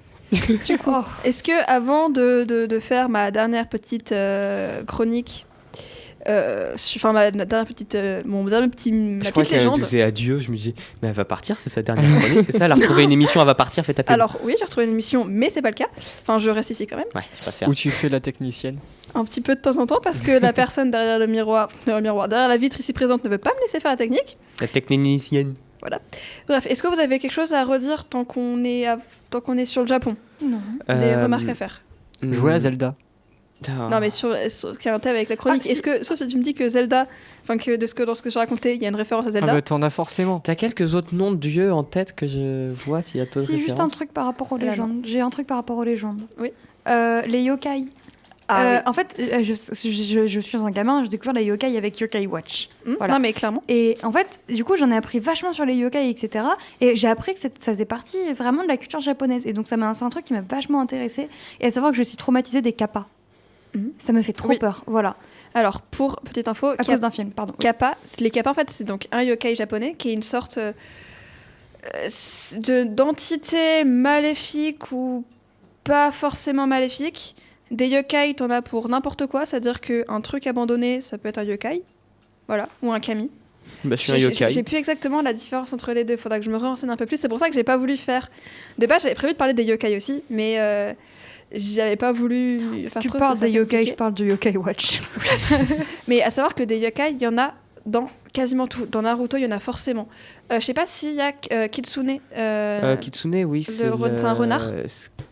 Kitsune, c'est un renard. Alors, Comme Kurama, à la Goopix, limite. le Pokémon. Non, mais c'est-à-dire que Kitsune, c'est le nom de la seconde du cinquième Hokage. La cinquième Bah, en Hokage. fait, du coup, Kitsune, c'est un. Elle a un cochon. C'est un yokai. Et, enfin, en tout cas, au Japon, dans la mythologie japonaise, qui est très rusé. Et. Non, c'est pas lui qui adore faire les farces. Et donc, deuxième yokai, qui est ultra important aussi, limite autant que le Manekineko, le chat du bonheur, Mhm. qui fait ça là, en vrai, c'est le Tanuki. Ah oui. J'allais en parler. Tanuki, Vas-y. je t'ai devancé. Non, Pompoko. Vous avez pas vu Pompoko? Non. Alors Pompoko, c'est un film, je sais pas si c'est Hayao Miyazaki qui l'a réalisé, mais en tout cas Je c'est un crois. film des studios Ghibli dans lesquels tu as des petits tanuki qui se battent avec la peau de leurs testicules. Oui, parce qu'à savoir que. Ah non, mais vraiment. Ils changent de forme. Voilà, à savoir que les tanuki ont la particularité d'utiliser leurs testicules pour tout et n'importe quoi. C'est-à-dire que vraiment, ils ont des testicules très grandes qui peuvent aller jusqu'à 12 mètres, je crois. Quoi? Et en fait, ils peuvent les étirer et s'en servir pour voler, comme gourdin, Ouais, c'est comme ça. tout ce que tu veux. Sympathique. D'accord. Donc, parenthèse yokai fermée. Moi, j'ai Parenthèse une autre yokai parenthèse à ouvrir. fermée. J'ai deux parenthèses à ouvrir. Oui. Donc, pour continuer sur les dieux de la japonais et Naruto, on a par exemple Izanami, Oui, déesse de la création. Izanami, Ouais, mais- j'en ai parlé au début. Oui, mais je viens de retilter. Déesse de la création et qui est donc dans Naruto une technique qui est utilisée encore une fois par les Uchiwa parce que tout ce genre de trucs c'est avec les Uchiwa où en sacrifiant une pupille tu reviens dans la réalité avant, tu recrées la réalité. C'est-à-dire tu changes la réalité. Ok. C'est un peu un Deus Ex Machina. Et deuxième truc, un autre objet que moi japonais je voulais juste en parler, j'adore, c'est le Daruma. Ok. Daruma, tu Explique. connais ce qu'est un Daruma? Non. Moi Bon, je c'est connais des petits- Darunia dans Zelda, mais c'est Moi, tout. je connais Darumacho, le Pokémon. Waouh. Et moi, je ni l'un ni l'autre. Donc du coup, je vais parler que avec Claire parce que vous êtes juste des fans de Nintendo et de Pokémon. Bah, Pokémon, c'est Nintendo. Oh, oui, c'est vrai. Tu savais pas. Waouh. Si, c'est vrai. Waouh. Oh, oh, oh. Waouh. Donc je disais, les Daruma, en fait, c'est des petites statues que tu les achètes bien toutes, enfin des petits trucs, voilà, mais sauf qu'ils ont des yeux mais pas de pupilles.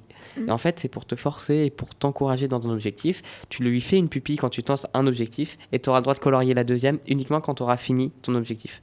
Et par exemple, je sais pas si des gens ont entendu parler du GP Explorer, du Grand Prix Explorer, une Mhm. course de Formule 4 qui est organisée par Squeezie avec 22 personnalités d'Internet. Si. Oui, voilà. Et Sofiane, qui a rejoint, qui est un youtubeur qui parle cinéma, etc., que Oui, j'aime je- beaucoup, qui est fan de de la culture japonaise, pour s'encourager à, par exemple, utiliser un Daruma, c'est-à-dire qu'il va colorier sa pupille et il coloriera la deuxième quand il aura fini la course. C'est Voilà. génial. Voilà. Ça, je ne connaissais pas. Tu viens Le d'en parler. Daruma, j'aime bien. C'est génial.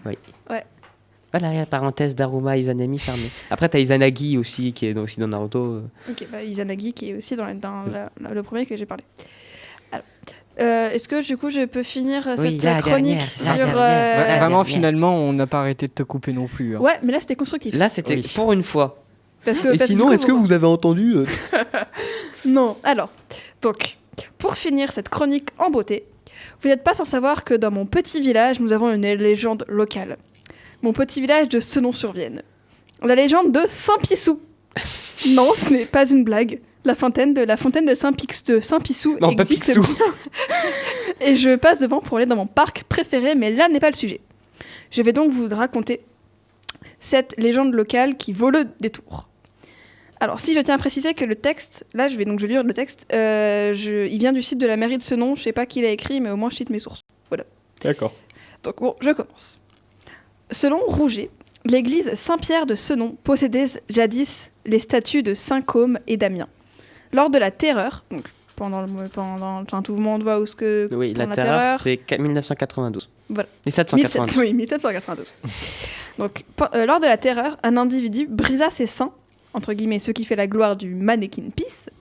Ceux-ci se vengèrent et le vandale fut condamné à pisser au lit toute sa vie. Pour remédier à son infirmité, l'homme eut recours à la fontaine dite de Saint-Pissou, qui passe pour guérir les incontinences d'urine. Wow. Autrefois, le curé de Senon bénissait l'eau de la source, ainsi que la chemise des malades trempée dans la fontaine. Elle devait être portée 9 jours de suite. Les gens buvaient le pastis uniquement avec l'eau de Saint-Pissou, et on s'en servait pour le biberon des enfants. La source était renommée et il venait des voyageurs de très loin. Pendant l'été 1976, extrêmement sec, la fontaine a reçu la visite d'un grand nombre de personnes venues chercher une eau très pure. Paradoxalement, c'est à peu près à cette époque que cette eau a été déclarée non potable. Yeah. Donc, après la pollution de la Vienne, l'eau de la fontaine s'est aussi trouvée polluée. Aujourd'hui, si la fontaine coule toujours au bout d'un petit tuyau, un panneau interdit de boire son eau, mais la légende demeure. Moi, j'ai pas de légende cool comme ça à Pouzu-la-Jarry. En même temps, t'as vu le nom du bled. Honnêtement, je Juste pense, le nom du bled. je pense qu'on en a chez nous parce qu'on a plein d'histoires Mais de crânes retrouvés chez nous. Donc je pense qu'on peut Ouais, en avoir.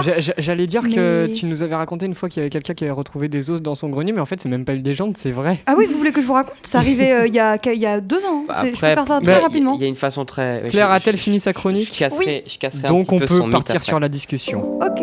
Si vous voulez, je peux vous raconter du coup une anecdote vraie de chez moi. Vas-y. Ok, bah du coup, excusez-moi. Donc en fait, cette histoire, c'est une histoire vraie qui est arrivée, je sais pas, mais peut-être l'année dernière ou il y a 2 Non, ans. tu nous Je en crois as que c'était déjà parlé l'année dernière. Oui, oui, mais l'année dernière justement. Je crois que c'était un tout petit peu avant Halloween de l'année dernière. C'est à côté de chez moi. On se promène dans le village. On voit des policiers dans une rue juste à côté de chez moi. Une rue trop mignonne en plus, où il fait toujours beau, etc. Enfin, on a l'impression qu'il fait toujours beau. Il y a plein de fleurs, tout ça. Et en fait, il y a plein de policiers. Et donc, on est un petit peu surpris et on regarde les journaux quelques jours plus tard. Et en fait, on découvre que 2 crânes ont été retrouvés dans un sac plastique caché dans le faux fond d'une cheminée. Et en fait, ils rangeaient le grenier, ils ont enlevé les sacs, ils ont rangé tout le grenier, ils ont pété la cheminée, il y avait d'autres sacs dans la cheminée, ils ont viré les sacs et ils se rendent compte qu'il y a un sac qui est un peu bizarre. Déjà, il est d'une autre couleur et il est un peu lourd. Du coup, ils l'ouvrent et là, ils ont trouvé 2 crânes nettoyés, parfaitement polis, etc. Genre vraiment conservés.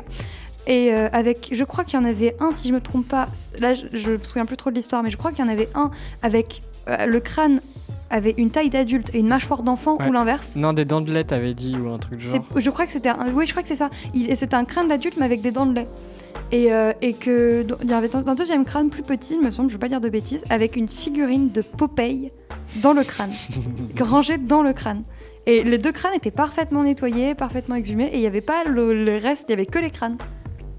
Il y a un truc qui explique en partie, une petite partie de ça. Oui. Une toute petite, ça explique pas Popeye et ça explique pas les dents de lait.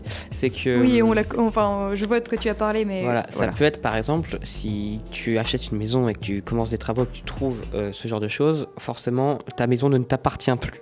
L'archéologie arrive, etc. Tout ce genre de choses, c'est fini pour toi. C'est-à-dire que ta maison, tu peux lui dire adieu parce que c'est les recherches, etc. qui s'en empalent. Peut-être que c'est des gens qui ont trouvé ces crânes, ils se sont dit flemme de perdre la baraque, donc on va juste cacher ça. Après, pourquoi pourquoi le gosse a mis Popeye dans le crâne, je sais pas. Ça Peut-être c'est qu'ils vraiment les ont- le gros. Ils lui ont donné en jouet. Non, mais je pense qu'ils les ont exhumés en exposition, tu sais, en décoration dans leur maison.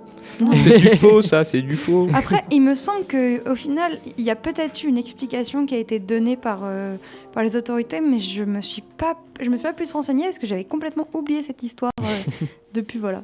D'accord. Mais c'était finalement une petite chronique improvisée de Babouillou, et du coup, Ilan peut enchaîner avec la sienne sur les poils humains. Alors, Bah, c'est très bien Sur parce les- qu'on parle de mythes et légendes qui... c'est la transition est incroyable. Donc Babouillou, les mythes et légendes nous racontent une histoire locale qui parle Et qui est vrai, de l'humain. surtout. Ouais. J'étais là, quoi. Et donc qui parle de crâne humain. Et finalement, Ilan reprend le sujet du corps pour faire une petite chronique sur les poils.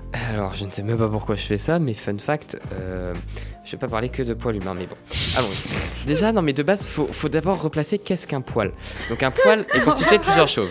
D'un bulbe, ou appelé racine, donc c'est de nombreuses cellules souches, et d'une tige pileuse sortant de ce bulbe. Donc, ça comprend plusieurs couches concentriques, le cortex, le médula, et pour finir, le cuticule. Le fameux cuticule. Après, pour aller un peu plus loin, on peut s'intéresser à l'étymologie du mot poil. Donc le poil viendrait du grec pilos, feutre, mais aussi pour être assimilé avec pilar, se couvrir de poils. Voilà, donc... voilà, et donc voilà. en lien avec pilosité du coup. Exactement. Et donc, pour Il y a continuer... Claire qui pleure. Les poils, les poils, donc chez les animaux, voilà, donc les poils on les retrouve un peu partout. Donc chez les animaux, vous le savez, mais fun fact, on en retrouve aussi sur les végétaux. Mais on ne connaît pas beaucoup leur système, utilité, leur rôle. ouais. Donc, soit c'est juste un résidu, soit c'est utilisé par exemple comme moyen de défense, comme les orties. Donc C'est ouais, leur c'est poil ça. typique. Tu veux dire c'est des poils comme les orties ou des poils vraiment avec une composition, Ah, c'est la même composition d'un poil. une composition Voilà. biologique d'un poil. Voilà. Après, chez les mammifères, les rôles sont déjà un peu plus connus. Ça peut être dans le cadre d'un pelage, etc. Servir d'isolant thermique. Les couleurs peuvent aussi servir des moyens de défense ou d'intimidation. Mais après, il y a plusieurs choses qui restent inexpliquées sur l'utilisation des poils dans certains végétaux ou animaux. Après, si on s'intéresse un peu plus à la pilosité humaine, comme tu le dis, on peut voir que...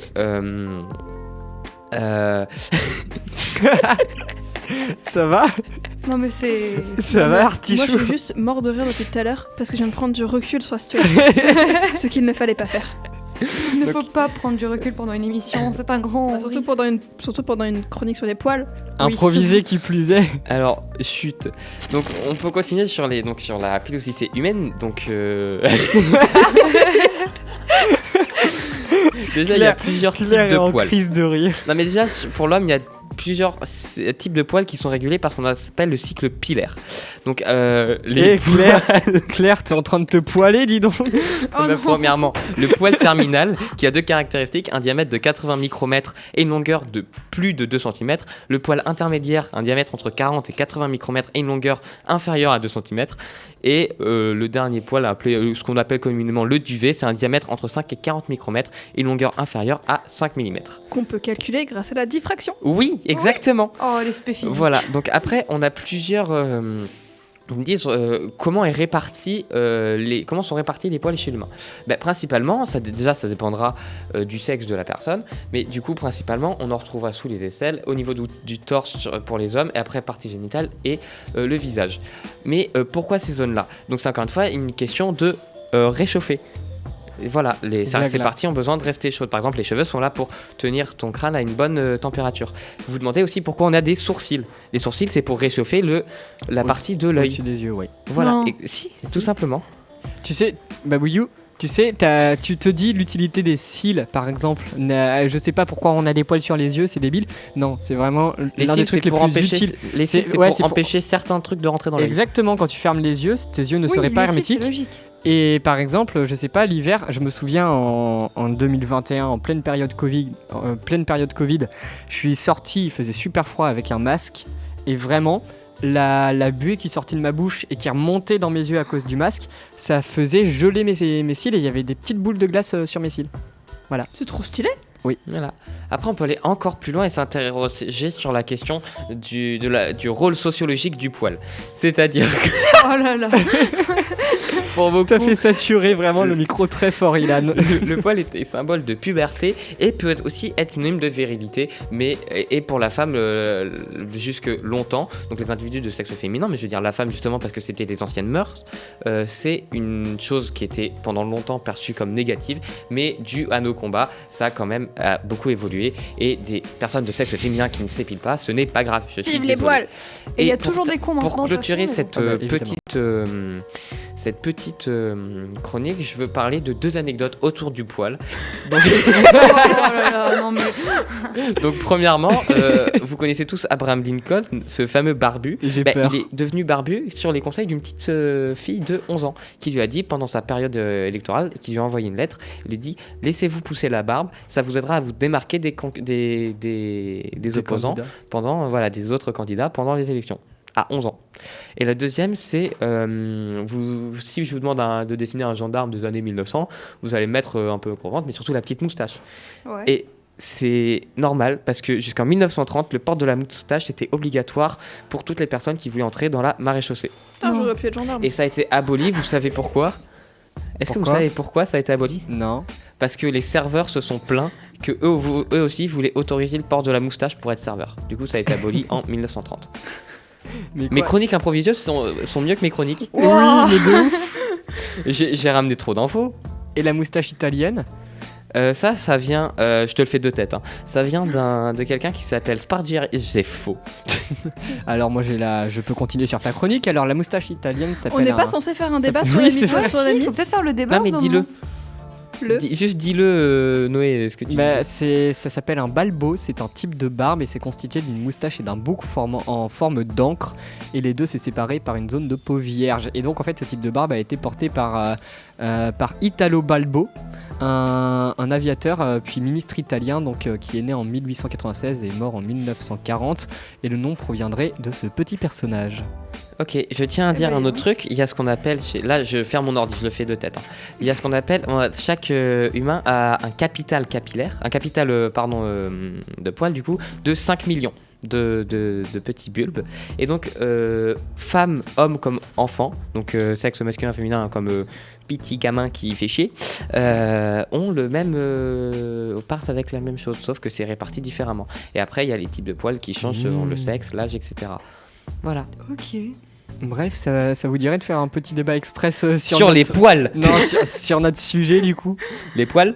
Non. Je vais devenir Mythes expert et en poils. légendes.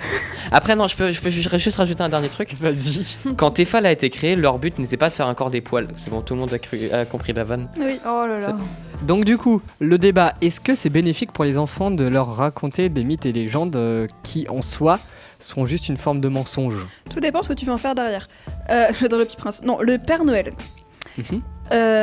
Pour le Père Noël, C'est l'exemple qu'on va prendre tout le temps, je pense, le Père Bah, Noël. tout Non, dépend. Parce que le lapin de Pâques. pour moi, en vrai, je connais ton point de vue. Ah bon? Oui. Vous avez mon point de vue? Je suis persuadée que toi tu trouves ça pourri. Non, je trouve ça trop bien. C'est vrai? Mais oui. Ok, je pensais que c'était J'étais mal. Les mythes et j'étais légendes, pas je trouve ça persuadée trop bien. pareil. J'étais Ah, comme moi Claire. aussi, l'altersocialiste. Mais... Eh, Est-ce oh Non, mais Les mythes et légendes, c'est des histoires. Non, donc mais sur le Père c'est trop Noël bien. par exemple. Ouais. Bah- Ah non, mais oui, sur le mondialisme, ça c'est de la merde. Mais Voilà, là, entre autres. J'adore que, en soi, pour moi, il y a un côté de ça fait rêver et qui est beau, qui est poétique. Après, le truc où je suis un peu dilemée dans mon cerveau, je sais pas si c'est un verbe, mais on va l'inventer, c'est que le moment où il faut dire la vérité. Tu vois? Ouais. C'est la dans- vérité, moi je pense Oh, qu'il faut j'ai la une laisser anecdote. découvrir. Hein. Comment t'as J'ai une découvert anecdote pour le que- Père Noël. Non, Vas-y. moi j'étais dans le déni, d'accord. J'étais Ah, moi je il cherchais existe. les cadeaux dans la maison tout le temps. Et non, J'ai non, jamais fait ça. moi c'est ma sœur. Parce qu'en fait, elle avait genre 4 ans et elle a découvert un peu par inadvertance que le Père Noël n'existait pas chez mes grands-parents, avec ma maman. Donc ma maman prend la voiture pour rentrer à la maison et ma sœur est installée derrière à 4 ans. Et elle sent que ça va pas trop. Et puis Nouria, elle regarde ma mère et elle fait « C'est vrai que le Père Noël, il n'existe pas ?» Donc ma mère, elle fait « Bah non, il n'existe pas le Père Noël. » Et ma sœur, elle n'était pas choquée. Enfin, elle a eu une réaction incroyable. Elle n'a pas pleuré parce que le Père Noël n'existait pas. Elle a fondu en larmes et elle a regardé ma mère en disant « Tu m'as menti !» Et en fait, ça a brisé le cœur de ma sœur, pas parce que le Père Noël n'existait pas, ça, elle s'en fichait, mais parce que sa maman lui avait menti. Mais justement, est-ce que pour vous, les mythes et légendes, c'est une forme de mensonge ? Oui. Non, tout dépend comment tu l'abordes. Non, c'est-à-dire que le Père Noël, tout le monde sait qu'il n'existe pas. Il y a les voilà, c'est un accord commun. Après là, tu vois, la légende du roi Arthur, il y a encore du flou. La légende, voilà, quand il y a du flou et qu'il y a pas de preuves. Pour moi, c'est pas un mensonge tant qu'on te dit pas c'est vrai. Voilà. C'est-à-dire qu'une légende, le principe d'une légende ou d'un mythe, c'est qu'il y a confusion, tu vois. Et donc, on te dit pas c'est vrai, donc t'y crois. Enfin, c'est la vérité. Je viens de penser à mon cours de philo. Mais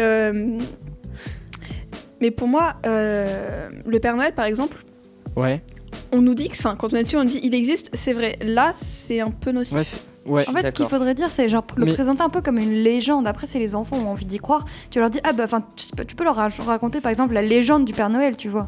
Sauf que quand t'es petit, désolé, je t'ai coupé. Ouais, vas-y. Mais les légendes, tu sais pas, tu comprends pas vraiment ce que c'est. C'est-à-dire que c'est comme tu vas croire aux fées, comme tu vas croire aux dragons, comme tu vas croire à tout ça, ou même parfois moi je me regarde, je fais oh j'ai des super pouvoirs. Mais bon bref. Taper sur une casserole pour faire de la batterie. C'est mon super pouvoir. Mais tu vois, c'est-à-dire que le problème, c'est que il y a un côté où quand t'es trop petit, je pense, tu peux pas avoir la notion tout de suite de ça n'existe pas. T'as pas la rationalité qu'il faut. Pour moi, je suis très d'accord. Juste sur ça, sur les mythes et légendes, je dis clairement que c'est des mensonges, mais est-ce que c'est nocif un mensonge ? Genre Oui, pour moi, oui. alors justement, on va rentrer Ça dans ce dépend. débat-là. Pourquoi un mensonge serait forcément nocif ? Pour moi, un mensonge, forcément, t'as l'aspect négatif derrière où tu dis pas la vérité et donc c'est pas bien.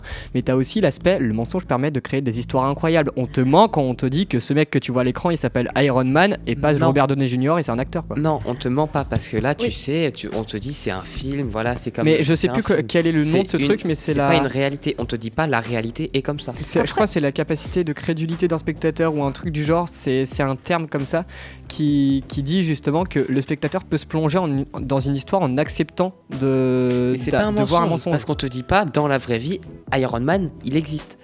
On te Mais- dit à aucun moment on te dit ça. Les gars, je peux juste vous demander un Vas-y. truc. Je sais qu'on dit que le Père Noël, que c'est pas bien de mentir aux enfants, etc. Mais personnellement, j'aurais été je serais déçue si j'étais passée à côté de Bah la oui, légende moi du Père aussi. Noël. De ouf. Ça a été beaucoup trop d'histoires, Pas beaucoup trop forcément d'envie. personnellement. Mais Moi, c'est je pareil, sais que c'était vraiment un truc- Non, parce avec que moi, ce important que j'adore pour moi, dans le Père Noël, Noël. c'est cet engouement, Ouais. ce truc autour de. Après, Mais j'avoue. Père Noël, je sais pas, elle est Il existe je sais pas. comment expliquer. Je sais pas comment Pleure. t'expliquer, mais je sais pas comment Je suis t'expliquer. désolé pour C'est un ceux qui ont truc qui des est enfants de ancré 4 ans dans la l'enfance. voiture. On est désolé d'avoir spoilé. Les C'est un enfants. truc qui est ancré dans l'enfance, quoi. Je vais juste dire une anecdote Vas-y. justement sur le Père Noël qui connaît ce même du petit qui descend dans le salon et il y a un Alexa. Personne, ok, je le Non. raconte. Il y a un Alexa assistant, donc l'assistant vocal de Amazon, Amazon. et il descend et il fait Alexa, est-ce que les. Enfin, c'est en anglais, mais Alexa, est-ce que les rennes ça vole ? Et Alexa, elle répond bah non. Et du coup, il regarde à son père, il gueule dessus le Père Noël n'existe pas, tu m'as menti. Et il se casse. Et le Incroyable. gosse, il a 8 ans. Incroyable. C'est une pub ou Et pas Non, c'est vrai, c'est un vrai truc. Et le père, il est en mode wow, wow. Vous voulez que je vous dise Calme-toi. à quel point je n'acceptais pas de croire que le Père Noël n'existait pas. Bah oui, parce que tu nous en parles C'est encore. que oui, mais c'est pas vrai. Mais bref, mais c'est parce que en fait quand j'étais petit, vous savez, il y a Ce toujours le n'était truc pas de grand. nos parents, faut pas qu'on voit nos parents poser les cadeaux sous le sapin. Ouais. Moi j'aimais trop aller aux toilettes pour voir si c'est parce qu'en fait aux toilettes on avait vu sur le salon. Oui. Voilà. Et donc j'aimais trop aller aux toilettes. Et en fait, le truc qui était très malin, c'est qu'il y avait un rideau qui pouvait fermer le couloir. Du coup, on voyait quand même pas. Donc je suis allée aux toilettes et puis j'ai ouvert le rideau et j'ai vu mes parents sous le sapin. Et dans ma tête d'enfant, je me suis pas dit oh ils posent les cadeaux. J'aimais tellement le Père Noël et je voulais tellement y croire encore que je me suis dit oh regardez, les parents aussi se lèvent pour regarder leurs cadeaux. J'adore. Voilà.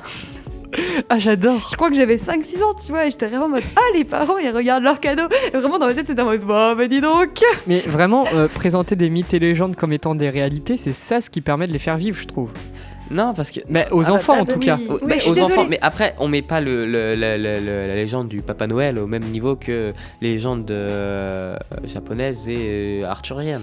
Bah, Je les trouve que légendes c'est arthuriennes, différent. si, moi on m'a toujours dit, genre quand j'étais petit, il y a longtemps, il y avait ce roi, machin, avec l'épée magique, tout Bah, ça. Moi, les légendes arthuriennes, je les ai apprises plus tard en fait. Une fois que j'étais grande, j'ai Ah, appris non. le. Moi vraiment, la c'était table ronde. c'était l'une de mes légendes préférées, le roi Arthur, je pense. Je peux dire un truc. Ouais. En soi, imaginez qu'on ne présente plus les légendes aux enfants ou qu'on leur dise. C'est Qu'ils vrai que savent tout de c'est suite un que bon c'est juste un truc imaginaire. Ça casse. En fait, il n'y a plus de légendes. Parce que Exactement, c'est les c'est enfants exactement qui ce que j'ai croient. dit, Et c'est ouais. c'est Alors- si les enfants y croient qu'il y a des légendes. Et ça permet Sinon, plus il y tard en a de pas. ça permet plus Non, tard de je- garder son âme d'enfant et donc de Oui. faire vivre ces légendes et mythes. Si je veux reprendre l'exemple de Noël, de base je voulais pas trop m'intéresser au Noël parce que voilà, mais là C'est un super exemple. là c'est un très bon exemple parce que pour moi non. Pour moi Noël, t'as plus que le Père Noël. T'as l'aspect donc, familial, contraire. T'as l'aspect Mais là, familial, en t'as fait, les on s'est- décos dans les rues. là, on se t'as base sur la l'odeur, légende. Mais t'as- Noël n'est rien sans les enfants. Vous voyez ce que c'est que je veux dire? Vous voyez ce que vous comprenez? Ouais, en fait, j'ai là on l'impression se que base sur la légende, a Claire. Une légende a base pas du sur, mal à la fête. vivre. Une légende a du mal à vivre sans les enfants parce que c'est eux qui vont y croire, c'est eux qui vont Ouais. y apporter de l'importance et c'est eux qui vont y mettre une affect personnelle. Et c'est pour ça que Exactement. nous, plus grands, on va toujours accorder de l'importance aux choses. Je vais reprendre l'exemple. Bon, on s'attarde beaucoup sur le Père Noël, mais le Père Noël, c'est un truc qui, je sais pas comment expliquer, qui personnellement, c'est un des trucs qui m'a le plus marqué. Bah oui. Mais pour d'autres, ce sera par exemple juste, toi, la légende du roi Arthur, etc. Et je Pas pense que, que, franchement, si on ne dit plus de légendes aux enfants, ou que même on les laisse pas dans leur imaginaire se dire, ah, ça a peut-être été comme ça, je pense qu'il n'y a plus de légendes. Mais après, c'est vrai que présenter le Père Noël comme, ah, c'est la vérité, c'est un peu nocif. Enfin, c'est même nocif. Non, je suis pas d'accord parce que c'est ça ce qui permet justement aux enfants de rêver. Oui, c'est vrai. Pour moi, en fait, il y a plus une histoire. C'est-à-dire que moi, le Père Noël, on m'a juste dit, ouais, c'est un mec qui apporte des cadeaux. Alors que, par exemple, je prends des exemples comme la fée Mélusine, tu peux prendre des exemples comme Arthur, t'as une histoire derrière. Le Père Noël, on te raconte pas vraiment... Ah si, vraiment, dans ma famille, je te le dis, il y a encore aujourd'hui, c'est un running gag, ma tante, dès qu'elle est sur Poitiers, elle vient me voir, elle fait « Le Père Noël, il habite où ?» Et moi je réponds « En Laponie !»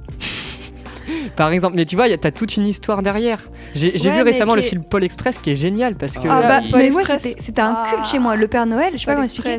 Vraiment, avec ma soeur, on regardait les dessins animés, on regardait Bah les films, oui. même si Bah elle y évidemment. croyait plus depuis Oui, mais longtemps. est-ce que- On regardait est-ce que- des dessins animés, on regardait des films, on se renseignait, je lisais Mais- les livres, je lisais les légendes. Fait que le Père Noël, c'est vraiment devenu un truc qui avait de on, l'importance. est Ouais, mais- on est parti sur une émission Non, mais spéciale Noël. là. Est-ce que t'aurais autant profité de Noël Sans le Père Noël. Sans le Père Noël. Non. T'aurais profité. Ah, je suis Non, Alors, je suis désolée. t'aurais parce que- profité de façon très différente. Oui, parce que, enfin, je sais pas comment vous expliquer à quel point. Vraiment, quand j'étais petite, je voulais En fait- être Père Noël. Puis j'ai réalisé que c'était pas possible et que du coup, je voulais être lutin. Alors, je pense que l'exemple est pas mal. Si on prend le Père Noël, la fête de Noël, et qu'on dit est-ce qu'elle aurait été pareille si on n'avait pas présenté le mythe du Père Noël, prenez votre anniversaire et regardez la différence. Voilà, je dis juste ça. Comment ça?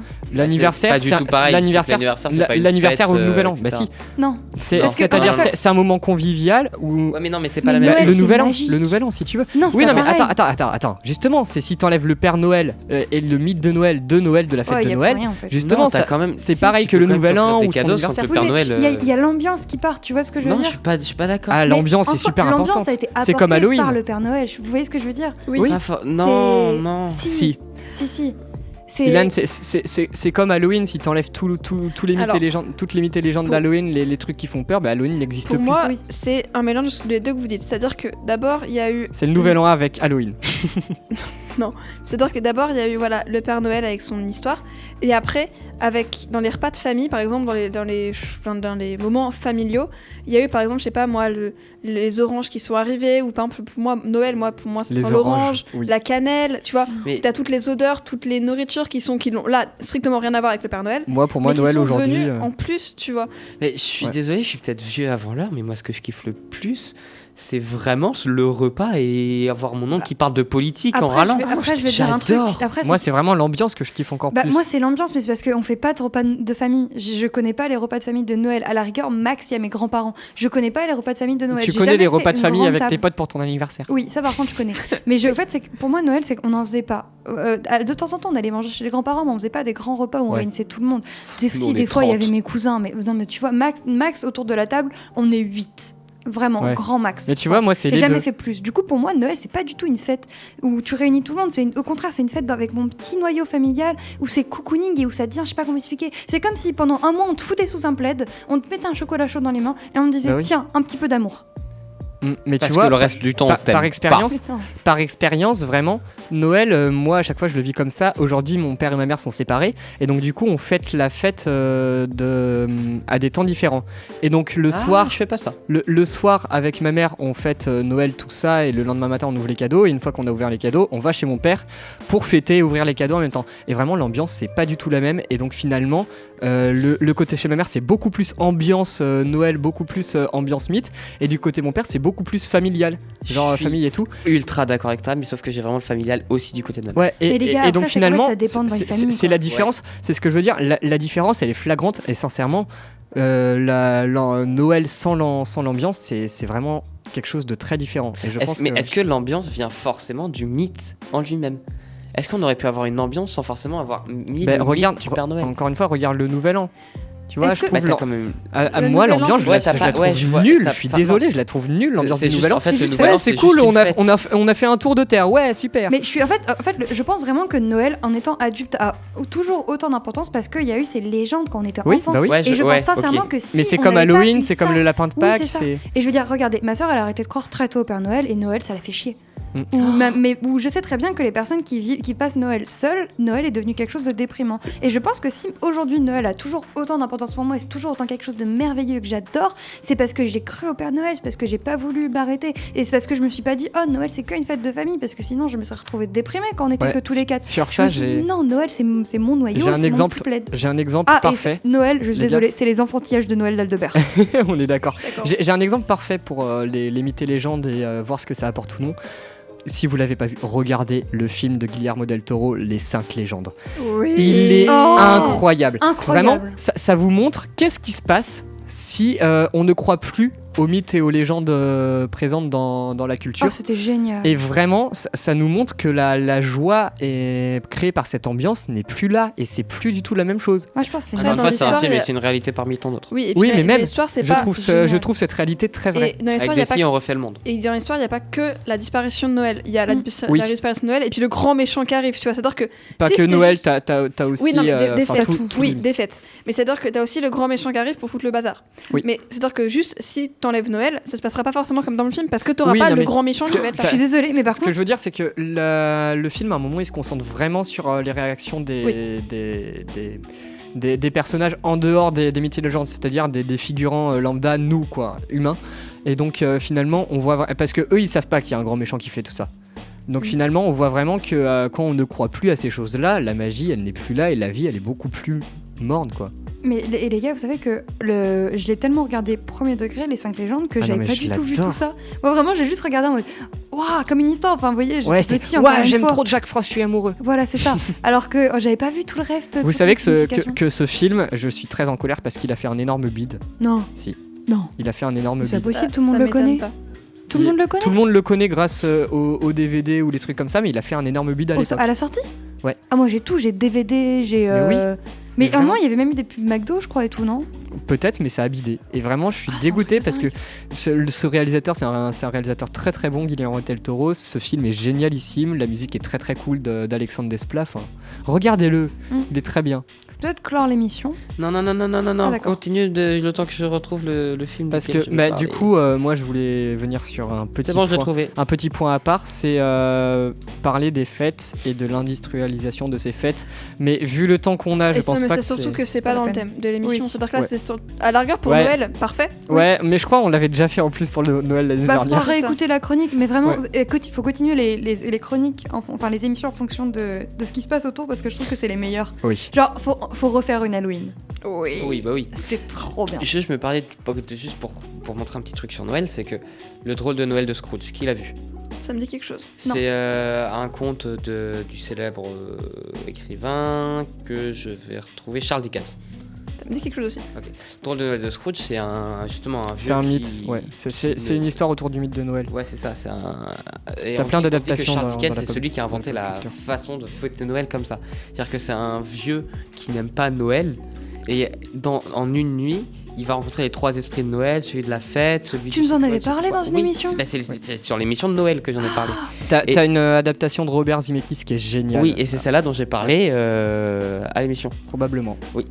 Et donc voilà. Et pour moi, ça c'est un truc très vrai, c'est que la façon dont on fait les mythes et les légendes, ça vient juste à un moment on a fait ça, mais on ne peut pas savoir si on apprécierait autant, moins ou plus les mythes et les légendes s'il n'y avait pas eu ça, parce qu'on ne peut pas savoir. Moi, je suis pas d'accord. Encore une fois, Hors du mythe du Noël, prenons par exemple les légendes arthuriennes. Ouais. Tu juste... Ah putain, c'est un exemple qui est un peu plus compliqué. Bah c'est ça, c'est qu'en fait là, c'est surtout que l'exemple qu'on prend, il est encore plus compliqué Oui. parce que Oui. il y a un engouement derrière. Voilà. Tu prends juste une légende basique, par exemple, t'as pas de le fête. lapin de Pâques. Non mais encore une fois, t'as une fête, prends les légendes arthuriennes, t'as pas de fête, etc. Mais Et oui, c'est mais un tu peu vois, la légende genre, que tout le monde connaît. juste le lapin de Pâques, moi je le prends comme exemple Oui, parce mais que c'est pas du tout, c'est pas du tout. engouement derrière. Non, moi je l'ai pas cet engouement. Bah, C'est ce toi, que je veux non, dire. mais beaucoup, Donc non. je parle C'est ça le d'expérience problème. personnelle. Cet engouement, vraiment, je ne l'ai pas du tout. Et par contre, je trouve la légende très cool. Et c'est pour ça que finalement j'apprécie cette fête parce qu'il y a la légende. Et moi, du coup, j'aimerais bien ok. revenir aussi sur un truc dont j'ai voulu me parler tout à l'heure, mais je me suis fait couper.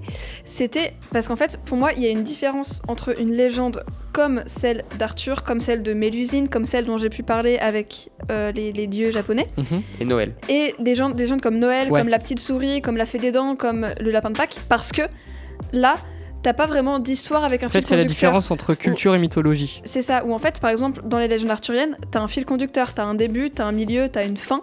Au niveau des légendes japonaises, pareil, t'as la création du monde, après en fait, c'est des aventures. Le Père Noël, il vit Ouais. pas, enfin, mis à part le fait qu'il À va, part qu'il va les se balader, adaptations de films, machin, tout C'est ça. À part, ça, il à va- part le fait qu'une fois par an, il fait son voilà, petit tour du monde. t'as pas une aventure Ouais. qui est prédéfinie. Mais tu vois, sur les aventures, moi par exemple, si j'avais pas vécu, je sais pas, avec les histoires de mythologie grecque, tout ça, mon enfance, elle aurait été beaucoup plus morne, Je encore suis une fois. pas d'accord. Par exemple, est-ce que ce mot existe Mais dans- oui, mais ça dépend les personnes. Bah, ouais, Mais encore toi, une fois, toi, t'es un putain de scientifique aussi. Oui. Non. Ce que je veux dire, c'est que les légendes arthuriennes, j'en ai entendu Je parler tacle Ilan relativement aujourd'hui, je tard. sais pas pourquoi. Oui, bon, faut Tout à chaque savoir. émission. Oui, Oui, c'est et vrai. je me fais mute et voilà, mais en même temps je le cherche. Légendes arthuriennes, j'en ai entendu parler relativement tard. Mais Et j'ai quand même apprécié le truc sans avoir la crédulité d'un enfant. ouais, mais tu vois, je pense t'as pas le même ressenti que j'ai avec les légendes arthuriennes, Ah si, la même j'adore. magie, tu vois. Mais si, Vraiment parce pas- que encore une fois, la Peut-être que légende, t'aimes l'histoire, mais la t'as pas la légende- même magie. si, parce que la légende, on ne peut pas savoir si elle est vraie ou fausse. Mais après, Après, je vais perdre le fait de la magie du mage de Merlin, etc. Mais ça aussi, tu l'as perdu. Tu sais très bien que Merlin qui fait son Mais- buzz mais ça te reste, l'émotion c'est trop elle bien. te reste. Oui, Et ça je sais reste. pas comment t'expliquer. En fait, après, c'est que toi, t'es un peu pas. je sais Bah pas vas-y, comment expliquer. dites-moi que j'ai grandi dans un placard sous un escalier et que j'ai pas Non, d'enfance. mais ce T'as qu'on veut grandi dire, dans un c'est que- placard sous un escalier et t'as pas d'enfance. Voilà, t'es moins littéraire que nous, tu vois ce que je veux dire, t'es moins dans les histoires, dans les livres, etc. Alors que nous, vraiment, on accorde énormément d'importance à Harry Potter, même si Non on mais savait si que ça se c'était trouve, faux, les mais gars, croire les qu'Harry gars, Potter existait. ça peut être, je pense, ça peut être aussi un argument assez fort, c'est que nous on a vécu avec cette littérature et là Oui. il a moins vécu avec ça et aujourd'hui il a Non, l'argument contraire. faux, Je sais pas, très faux, c'est- très faux. J'ai extrêmement lu jusqu'à mes 9-10 ans. Ah bon? Ah mais énormément, je t'ai dévoré mais tout ce tu truc. croyais Alors que moi, j'ai très peu lu jusqu'à mes 9-10 ans. Et on a Alors- un peu le même rapport. Bah, je sais pas. Je sais pas. En tout cas, Ok, on n'est pas et avec Et il y a le- moi, Oui. et puis Et et puis, les gars, il y a les moi gars, qui, dès que j'ai réussi à les lire, gars, j'enchaînais les livres et puis Les j'étais gars, trop content. une dernière phrase chacun, il est temps de clore l'émission parce que je pense Ok. qu'il y a une autre émission qui attend. Je commence. Pour moi, les mythes et légendes, c'est une façon de faire continuer des histoires anciennes, de ne pas oublier ce qui s'est passé en partie. Mais c'est pas forcément nourri par la crédulité. C'est-à-dire que tu peux être parfaitement amène de penser et de comprendre et quand même adorer ces mythes et légendes. Comme justement les légendes arthuriennes où il y a une part de vérité, une part de fausseté, un truc qui c'est sûr que c'est pas arrivé, genre On magie, revient au etc. rapport aux enfants. Voilà. On a c'est-à-dire dit que court, la pour conclusion. pour moi, c'est propre à chacun, mais il y a quand même dans un imaginaire et une conscience collective le fait que c'est là quoi. C'est-à-dire que peu importe les enfants ou pas, ce serait là. Pour Fabio moi, c'est tout simplement. En fait, les mythes et légendes vont de pair avec l'enfance. Et si t'as pas. Je sais pas comment expliquer. D'un côté, si t'as pas encore un peu d'imagination d'enfant ou qu'il n'y a pas des enfants pour y croire, ça perd un peu du sens. Ça veut pas dire que ça n'existe plus, mais ça perd du sens et ça perd de l'intérêt. Moi, j'ai un contre-exemple juste parfaitement. T'es plus un enfant. Dans ma tête, si.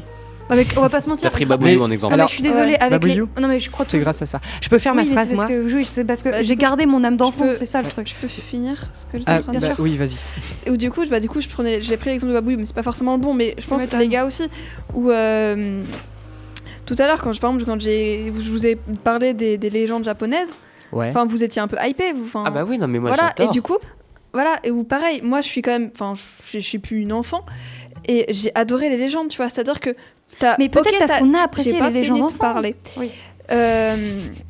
T'as une notion différente que si je l'avais apprise enfant, enfin si je l'avais connue avant, enfant, je suis d'accord. Par contre, ça ne m'empêche pas d'être hypée et de trouver les légendes géniales, malgré mon regard d'adulte, enfin d'adulte entre guillemets. Oui, je comprends. Enfin, sans magie, on va dire.